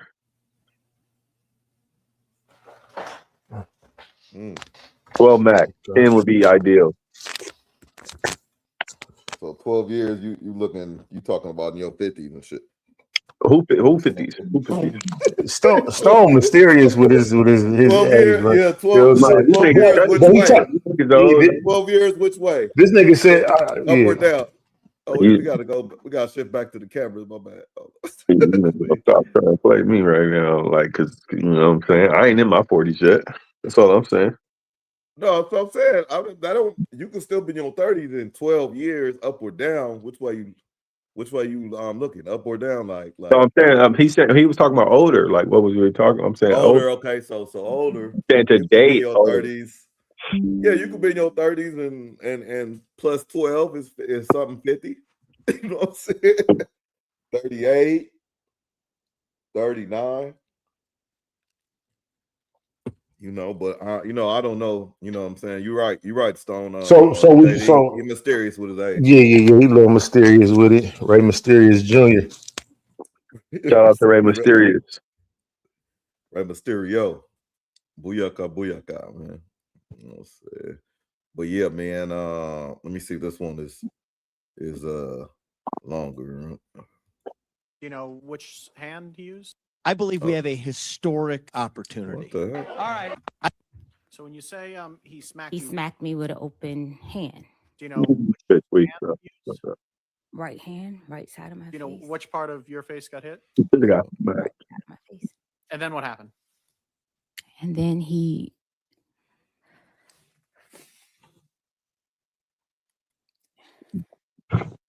They didn't coach her good, man. I don't want to watch this shit. She didn't do that. Can I have a second? Nah, man. Yes, She you can. was fucking lying though. Like just to get a payday. That's so horrible. Like, motherfucker going there with a full jacket. I'm saying over this shit. No, yeah, I see what JDC though. She actually don't look that bad. She don't look bad like that. Come on. Like man, she said, I told you not to put on no moisturizer. I'm gonna go look at her. I'm gonna go look at her Instagram. A doctor find or JD find her Instagram. Somebody send me a shit. Yeah, put in the chat. I mean, I don't know. His arm and he like came around my neck with What's her name? Amanda Amelia or something? around my neck, and he began to choke me, pressure on my neck with his elbow. When you were asked questions about what happened on December 2nd, you lied. It did not change what happened on December 2nd. Mm. It did not change what happened on December 2nd. I'm trying to find the one where Ms. she Adams, took the I'm gonna try my messages question out. again. Because you didn't think it was important. When you asked the questions of Dedham Police Officer Ellis on December 16th, you lied. I did not lie. So when you say he smacked He you, smacked me with an open. All right. Yeah, bro. But anyway, needless to say, verdict came back. It's over for her. You know what I'm saying? Take her ass to the wherever she came from. Not guilty. You know what I'm saying? Or look at her story because when they lose, they post them stories like, "Justice was not served today for me, but I'm not gonna give up. Taking up for women for this happened too." I want to go see her little sob story right now. I love when men win, bro, because we don't get it. So shout out to us. Shout out to the big dog. For real, because I'm like, man, this has to be on the pod, bro, because it's like, bro, that's your legacy, man. Whether he got kids with different women and all that type of stuff. I ain't got kids see that type of stuff. Oh, Dad, you kicking bitches in the ass and choking them out, right hand slapping them and shit, just because for what? You know what I'm saying? But bro, I don't know. I be sending that shit to myself. I'm gonna find it, but we got some other shit to go into.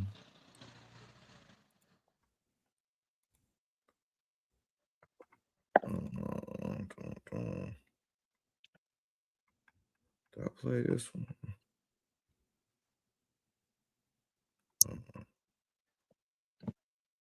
Oh. Hey,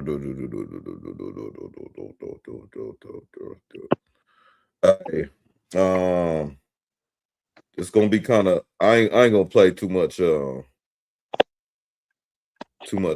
long of this, but JD, this is just for my entertainment purposes only. You know what I'm saying? JD, is it cool to play you a clip, or I'm gonna play it on here, but it's about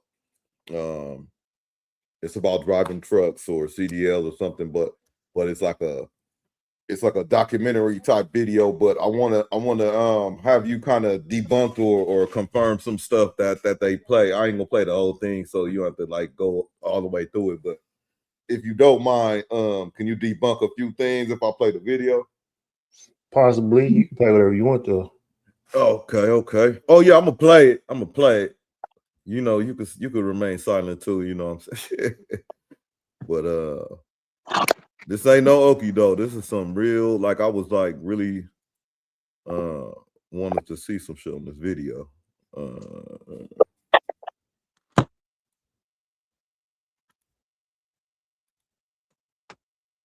You've driven past a truck stop at night, dark cab, buzzing light, engine idling, and your first thought was, why doesn't he just get a hotel? That question seems so obvious, it almost feels rude to ask, but it reveals something. You've completely misunderstood what truck driving actually is. Not the job, the life. Because the answer isn't about money. It isn't about the company being cheap. It's about a system so precisely engineered that one hotel night, one decision to walk away from the truck can unravel a supply chain that feeds an entire region. So, let's get into it.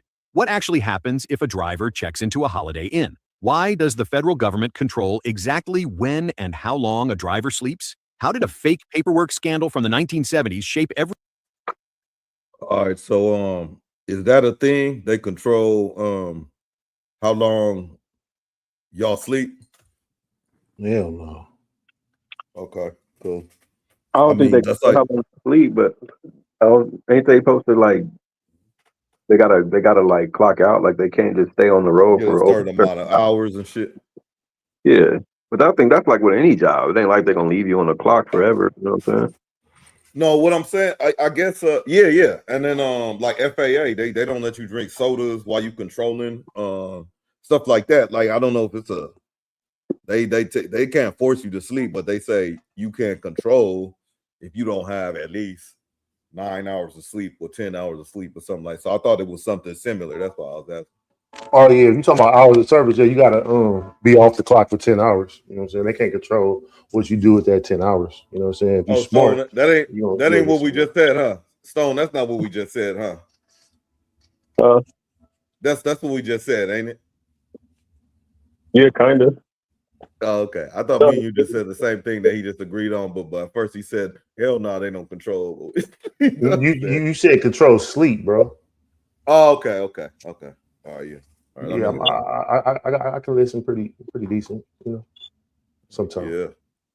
Sometimes. Shout out. Every delivery window you've ever received. And why do the drivers who've been doing this longest say the cab isn't where they sleep instead of a hotel? It's just where they sleep. Most people picture truck driving as a job with a shift. You drive, you stop, you go home. That mental image is wrong in almost every way. A long-haul driver isn't a commuter. They're a moving component inside a logistics machine that never fully stops. The truck isn't transportation. It's a workplace, a warehouse, a bedroom, a home office on wheels. One load can cover 2,000 miles across 5 states in 3 days. The driver doesn't step outside the system. They are the system. And that single fact changes every assumption you brought into this. The cab isn't where they sleep instead of somewhere better. It's the only... Okay, I'm trying to remember my question. That's another question. Are you of that mindset? Meaning like when I'm on a trip, I'm on a trip, you know what I'm saying? Mm-hmm. Like meaning like I'm not stepping out this motherfucker, I got everything I need in here. Not necessarily, but it's best to have, you know, when you road tripping, it's best to have your snacks and your vittles and, you know what I'm saying, as much as you can. You know what I mean? Depending on how long the trip is. You know, like we were talking about earlier, like you going 18 hours, 20 hours from Seattle to LA. You know what I'm saying? Like you gonna have your couple snacks, you know what I'm saying? But you're gonna stop too, you know what I'm saying, at the same time. You know, you're gonna make some pit stops. You know. Okay. For sure. Only node in the entire operation that makes logistical sense. Remove it, and the machine doesn't slow down. It breaks. Here's the assumption that trips everyone up. Drivers sleep in the cab to save money. The company is cutting corners. It's a budget call. You'd apply the same logic to yourself. Long drive, tired, just grab a room. But that logic assumes something that isn't true. The driver can leave. They can't. Not really. That trailer behind them, frozen food, medication, electronics, chemicals, is their legal responsibility from the moment it's loaded to the moment it's signed off at the destination. Cargo theft in the U.S. runs around $35 billion a year. A parked... Oh, this is what tripped me out that I never even thought about. Like I'm looking at that lot right there. You know, first thing that comes to my mind is the obvious, but we're going to leave that alone. But, you know, we're looking at this drone shot of all these cabs. And I just did not even think like, okay, y'all carrying something, but I didn't think it was like a whole industry of just licking cabs. You know what I'm saying? Or just cab theft or whatever. You know what I mean? That's crazy. And it's $1 billion industry. Do you believe it's in the billions though? And this is just ooh.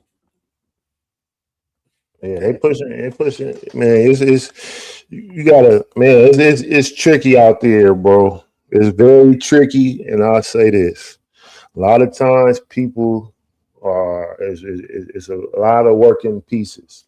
You know what I'm saying? And moving parts. You know, and border crossings and all kind of stuff. And people are know what's happening. Some people don't. You know what I'm saying? Do you think the cartel owns a lot of the trucking companies?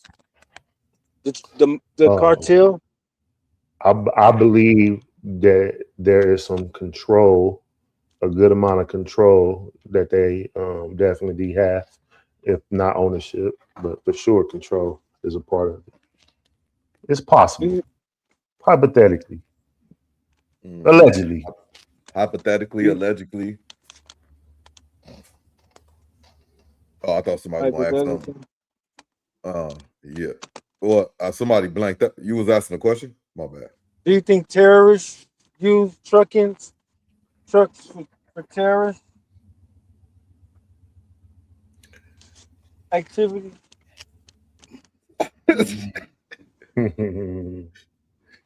Man, anything's possible, man. Anything's possible. Man, I thought JD was gonna be true to form and stick to his lesson.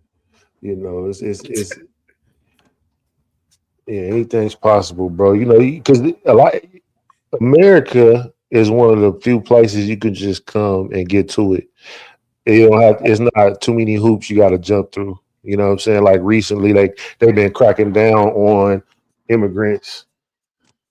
You know what I'm saying? So they're getting rid of a lot of immigrants, and the Department of Transportation is getting rid of a lot of immigrants and getting rid of their CDLs and stuff like that. You know, America is like one of the places, nigga. If you made it here, if you found your way on this soil, man, you get to it. You know what I'm saying? So ain't no telling. That's what I'm saying. It's extremely possible because it's not too many hoops to jump through. Do you love all immigrants? Yes. No. Man, that's a hard question. Anyway, do you love all immigrants? Yes. That's like saying, do you love all people? Do you love all people? Yes. No. Even in molesters? Nah. You got me. I don't like some people, man. I'll just be honest. I don't like some people. And I probably might not like some immigrants, man, but I do love some immigrants too. So you know what I'm saying? It's a wobbler. Amazing. I love them. My folks. Unattended rig in a highway lot isn't just vulnerable. It's a known target. Professional cargo thieves don't improvise. They monitor truck stops. They track loads. They know what's in refrigerated trailers, what's in dry vans, and exactly how long a driver is legally required to be off duty. An empty cab is an invitation. That's crazy. Got the logistics down, dry cab, wet cab. I'm like, I ain't even know all the little shit. Man, this shit was just like tripping me out. I'm sorry, I'm getting a little excited. The driver isn't just CDL's pause. Operating a vehicle. They're standing guard over freight that a lot of people would very much like to take. Sleeping in the cab isn't a financial decision. It's a custody decision. And here's where it gets sharper. Even if the cargo were somehow... Here's my thing, though. Here's my thing. And it made me think about female drivers, too. Or just like prey drivers. Like, meaning like somebody that ain't really a threat or ain't trying to be resistant or anything like that. Even if you sleep in the cab, if that's the premise, I know they're gonna get somewhere with this, but if that's the premise, you sleep in the cab to like kind of stand guard on your shit. If you a yee, you know, you just snatch the motherfucker out the cab and take what you want, right? I'm assuming. You know what I'm saying? Am I in the right ballpark? You know, like if you a Mark, like you just sit in the cab and you lock all the doors and shit and just hope and keep that bitch running and just hope nobody run in the front and start driving and shit. I don't know. Maybe I'm sounding ignorant. Nah, they just misleading. And why do you drive and sleep in the cab instead of a hotel? Because there's a bed in that motherfucker, nigga. That's why. Shit. That's the main reason. Like if there ain't no bed in there, then you might want to get a hotel. You know what I'm saying? Like when you go into certain places, everybody know West Memphis for sure, nigga. I don't give a fuck what you talking about. West Memphis is one of them ones. You got to be mindful. It's a lot of different places though, man. So you gotta you better protect yourself at all times. I say it that way. However that sounds to you, you know what I'm saying? If you in trucking, you know what I'm talking about. So that's what you do. You know what I'm saying? They'll run up on you, bang on your shit, nigga, try to break your door down, nigga, bust your window out. All that. That's wild, bro. That's wild. That's crazy. I didn't even think about that shit. Now safe, even if theft weren't a factor, even if the company offered to cover the hotel bill. The federal government has already made a different decision. There are rules called hours of service regulations. They are not suggestions. A driver cannot. Did you mention that earlier? Is that what you were talking about earlier? Yep. Okay. Operate a maximum of 11 hours after 10 consecutive hours completely off duty. After 8 hours behind the wheel. Mandatory 30-minute break. The entire weekly cycle only resets after 34 hours of uninterrupted rest. Violate any of it, and you're not. Hey, in the past when you used to drive back in the day, allegedly, did you abide by these? Did you and your peers abide by these rules? Yes. Okay. Good answer. You got a good lawyer. Not just bending a policy, you're breaking federal law. And here's the part that changes everything. Those rules are enforced by an electronic logging device hardwired into the engine of the truck. The ELD records every ignition, every mile, every stop, every minute the engine runs. Every big rig or whatever they call it, I'm sorry for the ignorance of the name, but every truck have an EDL, every single one. Yeah, they should. Okay. Like you can't just come. I'm sorry if I sound crazy. You can't just I can't just go, if I have the cash, just go buy me one right now. It's for my personal use. Yeah, a lot of people get them for their personal use. Oh, but you still have the EDL in the engine, or are those only for the professional? That's just like getting a Winnebago. You know what I'm saying? Like them motherfuckers is just as big. Like they be like 40 foot long, and all you need is a regular driver's license for that. So it just depends. It just depends. Okay. It doesn't take your word for it. It doesn't accept a good reason. It doesn't care that the delivery window closes in 40 minutes. The truck reports on the driver, automatically, in real time. When the off-duty window locks in, the driver must be parked. Full stop. No override. No exception for good intentions. The sleeper cab didn't come from personal preference or corporate cheapness. Federal law built... Damn. Hope you don't mind, bro. So, the override. The override is for emergencies, obviously, right? Yes. So what's some reasons you would have to override? Like, meaning like start this motherfucker up right now. I gotta go. Even though it's outside of the window or inside the window.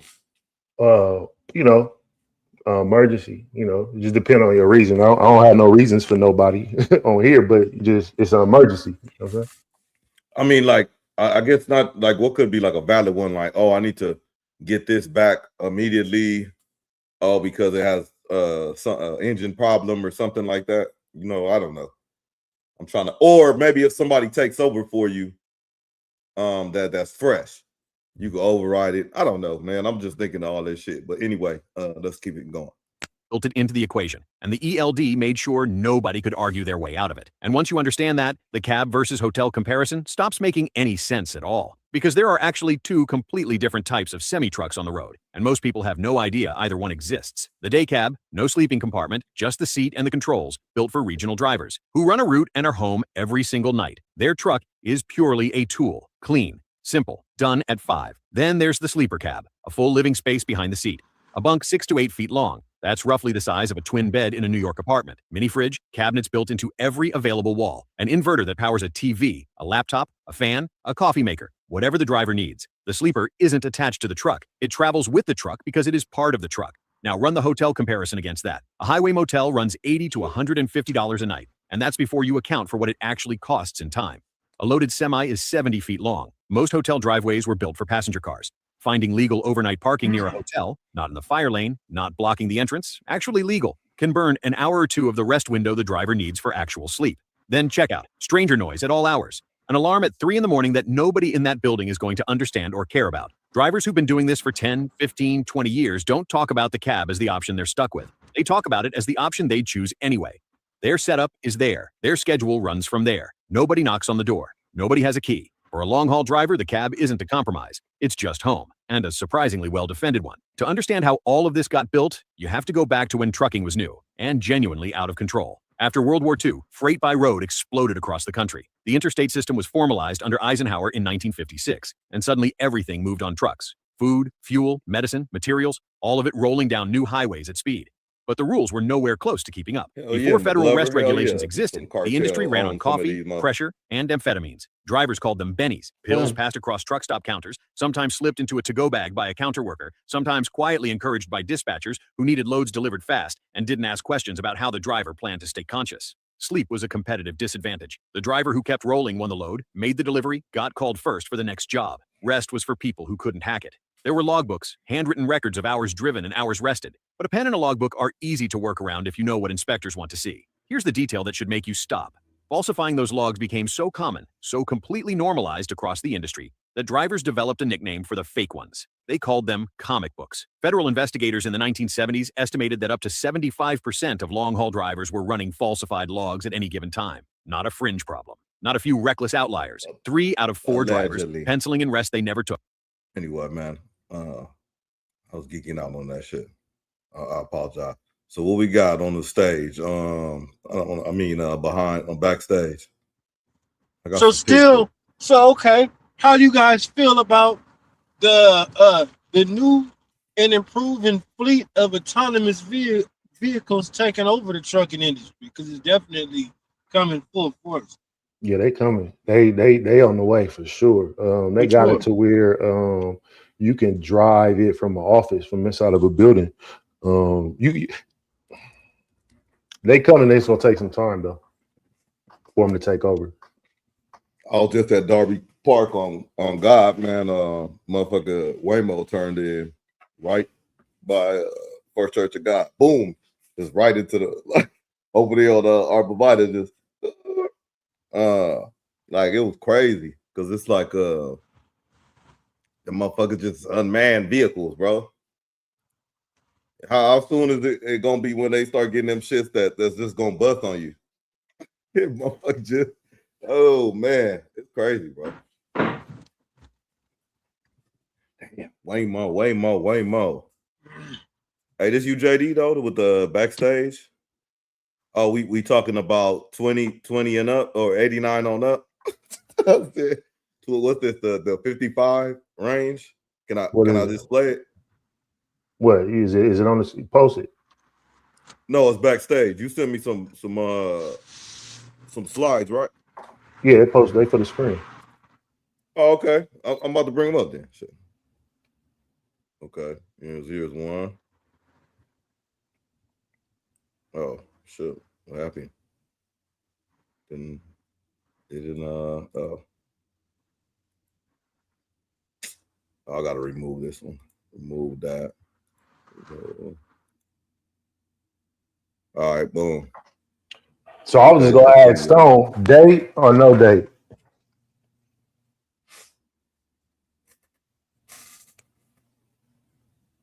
Okay, that's a point. All right, fuck it. That's a point. You know what I'm saying? And then we got okay, you got 2 options. All right. Yeah, man. Is that what age group? Oh well, I'm gonna let you cook. We wait till JD comes back. Let me see. I got something else I wanted to pop into real quick.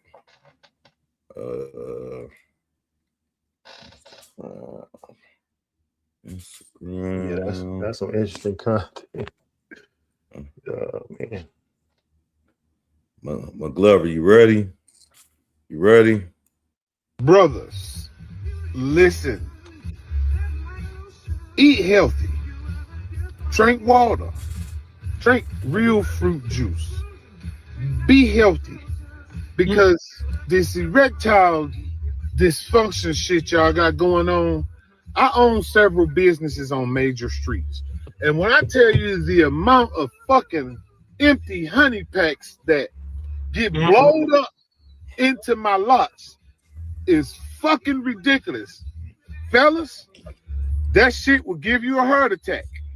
I know too many people that had to have open heart surgery and quintuple and triple bypasses because of taking that shit. Stop taking that shit. Eat like you got some fucking sense. Take some vitamin D and some magnesium, but you gotta eat like you got some sense. Quit eating that bullshit all the time and drinking that bullshit, all that Don Julio, all that shit bullshit, dog. Eat like you got some sense. Eat healthier. Exercise. Health is wealth, and the healthier you are, the stronger that motherfucking bada bing. Yeah, dog.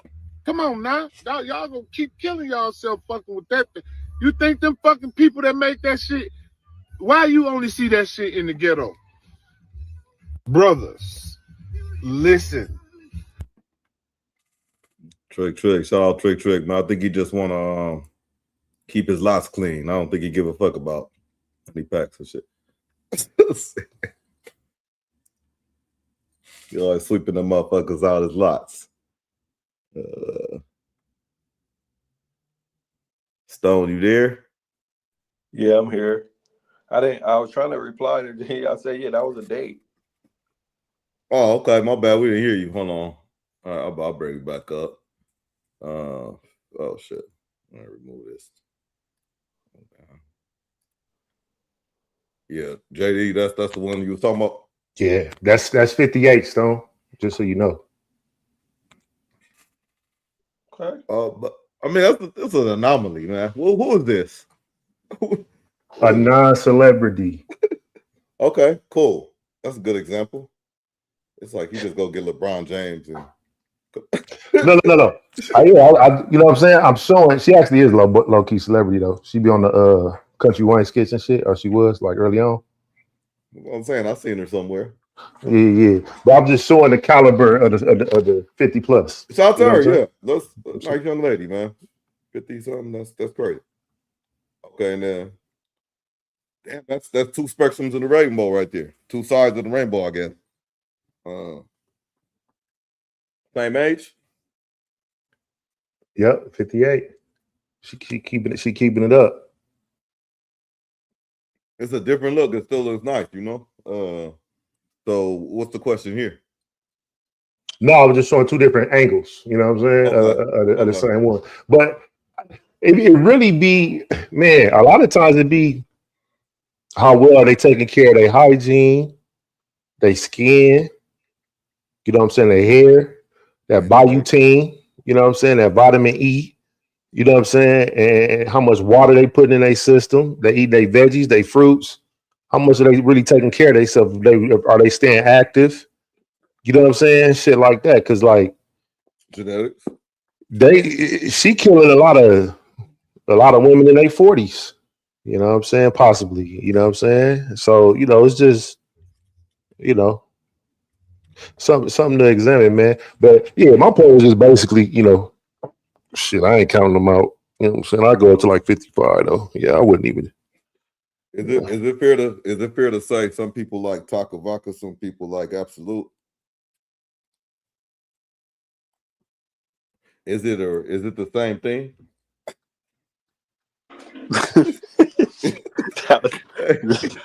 That was crazy. So if I'm talking about Taco Vodka right now, I'm thinking of like somebody that ain't taking care of themselves. But if you talk about Absolute, I think they might just, you know, they might be taking care of this. Man, come on, man. Taco Vodka got a bad. Taco Vodka, come on, man. Taco Vodka, bro. Like that gives. I'm just saying if I'm yeah, ain't nothing wrong. So that's what I'm saying. So if I'm talking about Taco Vodka right now, is which an absolute, and I gave you that example. I'll give you hold on. A and B. So which one is Taco? Which one is absolute? Neither one. And then let me ask you this question, because I answered that question, right? Let me ask you this. Let's just say you was just real quick back. You back drinking, or you not drinking, or you throwing a party, right? You throwing a function at your house, right? Yeah, right. You getting okay. Now, yeah, you got the food, you getting the drinks for people. Like, is Taco Vodka a part of the menu of your drinks that you are having at your function at your house? Yeah, I'll put it out if I have the bottle in the crib. Yeah, I'm putting it out. So you're buying Taco Vodka today? As an adult, absolutely. Ain't nothing wrong with it. Oh, okay. I mean, it ain't good for you, but if I was still drinking, hell yeah, taco me up. No, and okay, all right, that's interesting. Taco me up. I'm just saying. Now, the real answer, like, if I go to your crib and we watching the fight, or we chilling, watching the game or something like that, and there happen to be some taco available, yeah. What's No. We at your house. This is your function. You putting it together. Yeah. You went to the store and you was like, let me get this gallon of Taco Vodka and bring it back to the house. Okay, yeah. Let me answer that. Okay, good. I'm glad you asked like that. Let's go back to let's say drinking KB under control. I'm having a function at my house.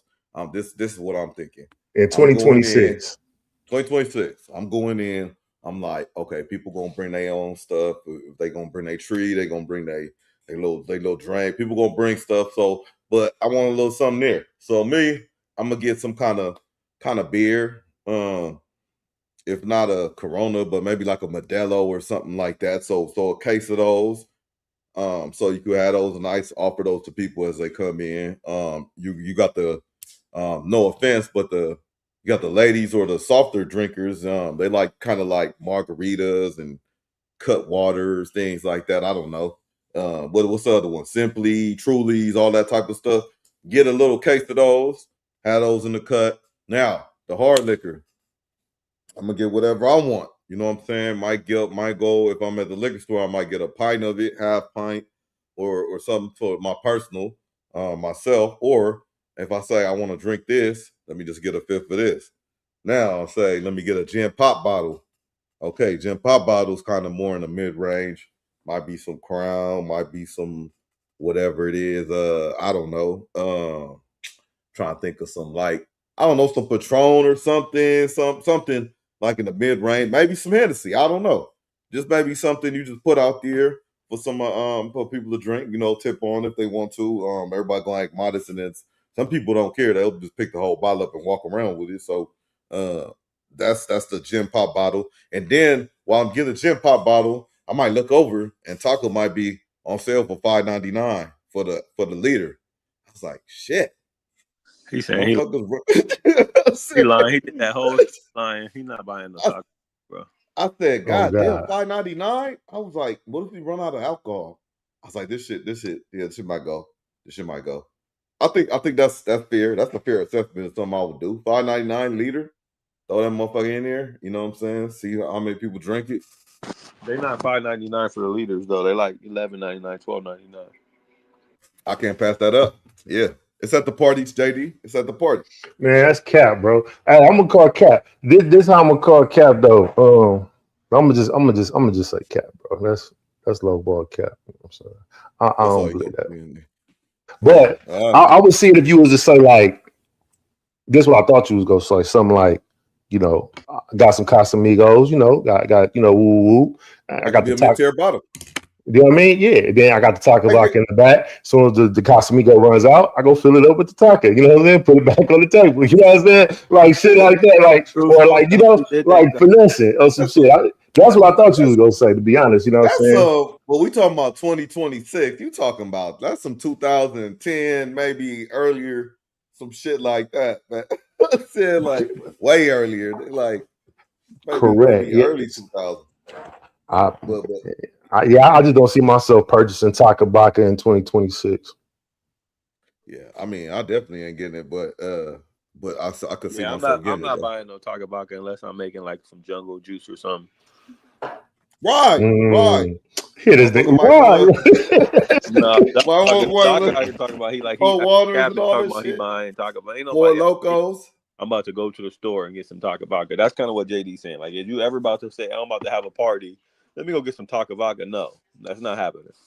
I'm not. Yeah, it's not the go-to. It's a little throwaway bottle, and you know, put it out there Because they got new throwaway bottles. Like Takabaka is like not even a throwaway bottle. Like they got throwaway bottles just like Fireball shit like that now. Like that's like the throwaways and the, you know what I'm saying? Like Takabaka is like poison. Takabaka.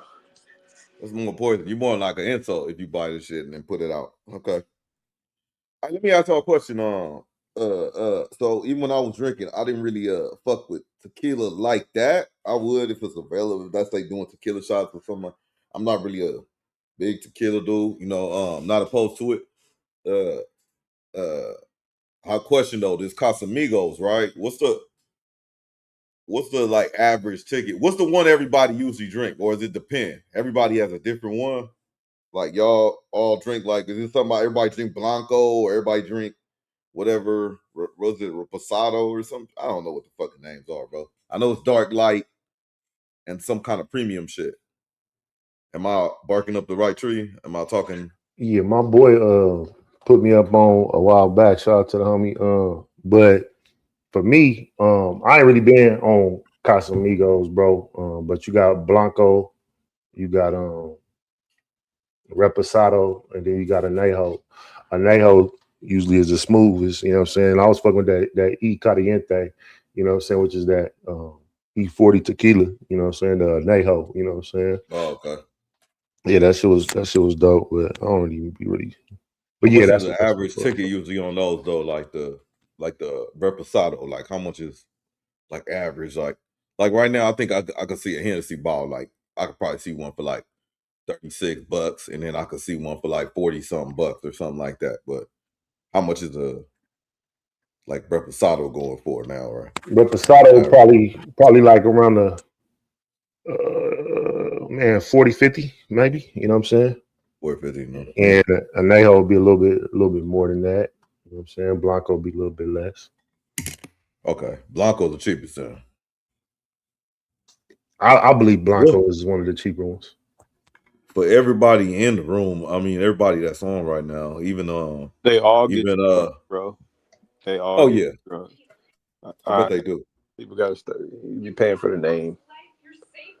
Yeah. In my opinion, that's why when you get to that's like why I was going good tequila levels, it's just a name. Like you gonna get drunk. You gonna get drunk.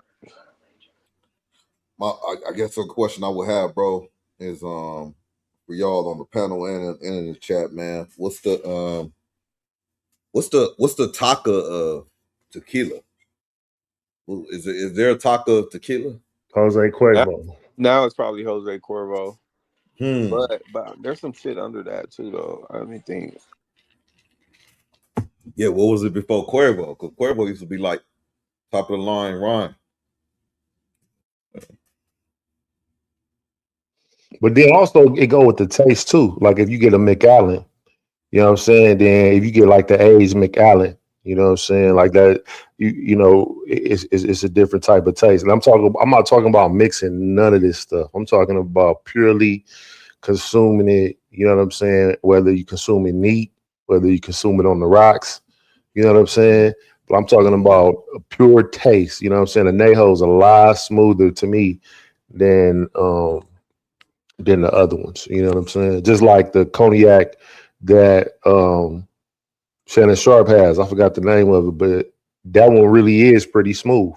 It's a smooth cognac. It's way smoother than like let's say like a Hennessy, like the shit we came up drinking on. You know what I'm saying? There's plenty of other types of spirits that's a lot more smoother. You know what I'm saying? Because once you mix some shit, yeah, you could drink whatever if you mix it. You know what I'm saying? But to have it neat, oh man, that's a whole different little get down. Especially with the, you know, if you pairing it with some, you know, like a cigar or whatever. Yeah, he said the cigar or whatever. You know what? Shout out to cigars. Not to plug them because I'll be smoking them. But I didn't know the celebs got them, like Nas got his own joint, Shannon Sharp has his own joint. I won't say Boogie Cousins got his own one. Carmelo Anthony. You know, I'm really trying to look out and see where these at though. You know what I'm saying? Test it out. But you know, shout out to everybody that Dibble and Dap, Marlon Wayans. It's just like the liquor game, I guess, you know. Let me just this clip is just for spite, man. It's to play around, pause, and then I'm gonna show y'all something I want y'all opinion on, and the chat's opinion.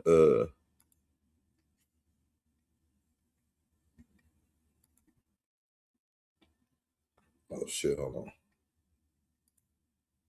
All right, man, let me set this up real quick. So this, oh no, I don't need to set this up. Tripping. Let me play this one first.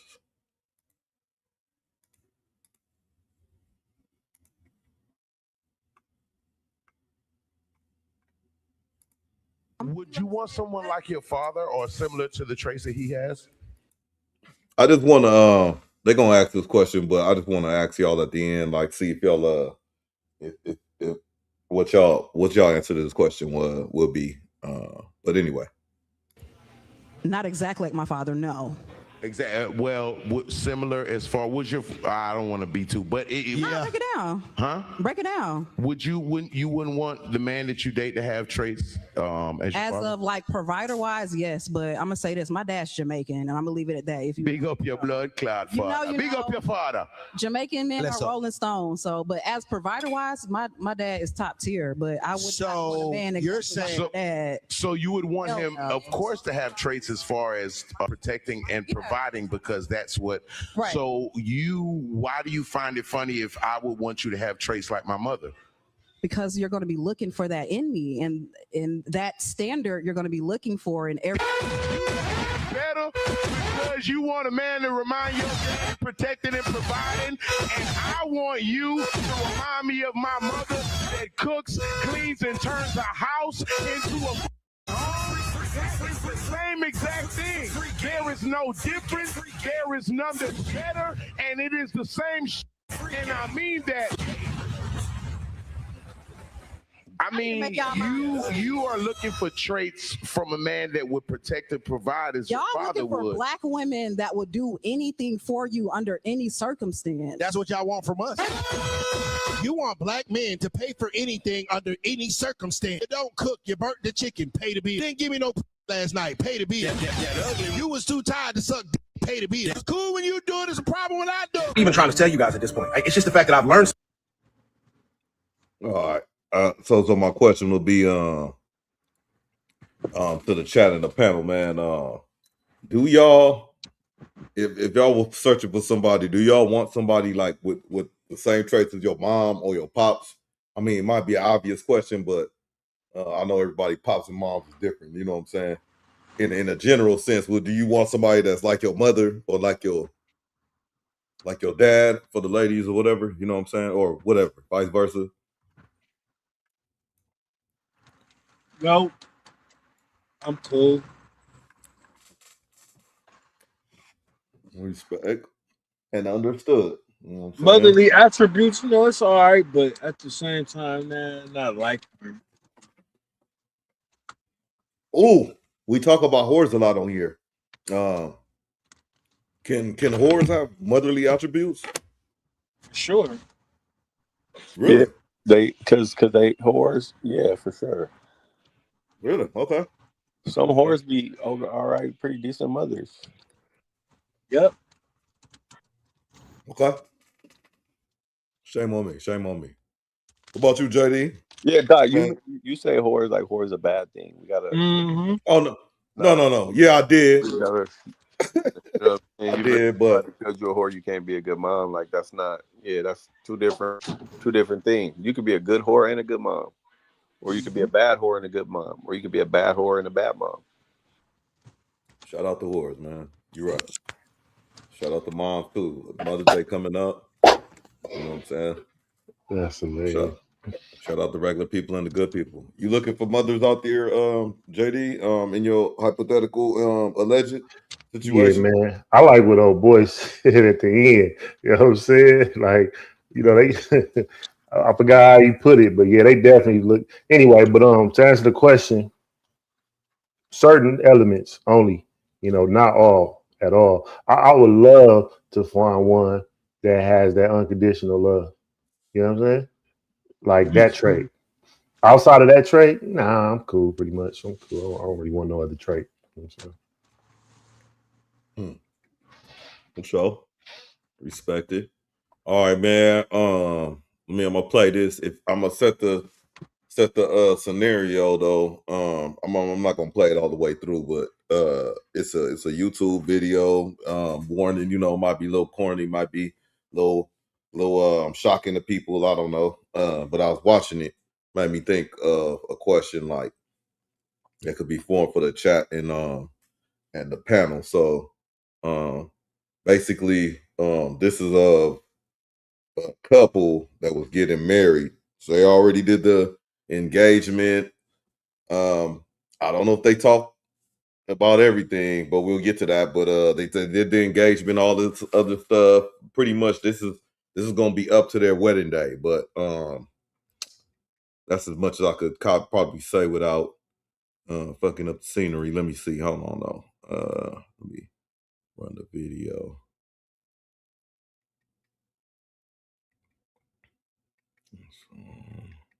Boom. Close.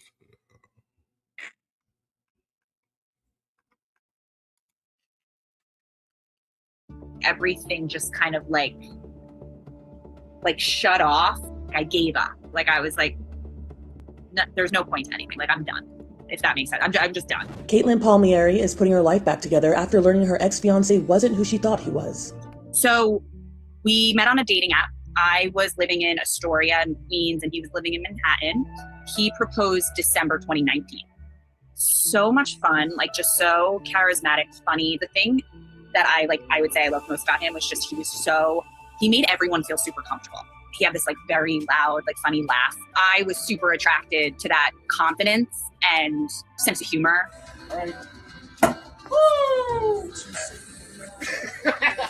The pair set their wedding date. The night before was our rehearsal dinner. It was just like such a great night. It was just, you know, a very happy occasion. Everyone was like really great state of mind. I was very grateful to have that memory. Ooh, mama. August 22nd, 2020 came. We weren't staying in the same room the night before the wedding. And I woke up to the hotel phone ringing. It was my mom. But I just was kind of like, what time is it? Like, you know, where's with my hair?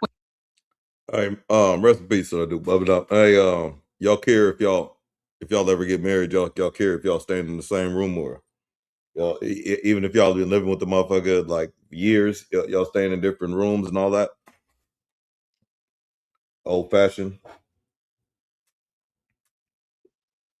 I wouldn't mind. I mean, it depends. I don't feel like every night, but I wouldn't mind having different, separate rooms. One night only, huh? Yeah. You talking about leading up to the wedding, or you talking about like night before the wedding? Oh yeah. Like you live, like let's just say, hypothetically you live with your broad for years, and y'all just finally making it official. Y'all about to walk down the aisle and stuff, and you know, y'all living and then y'all getting married, but y'all staying in separate rooms the night before. Or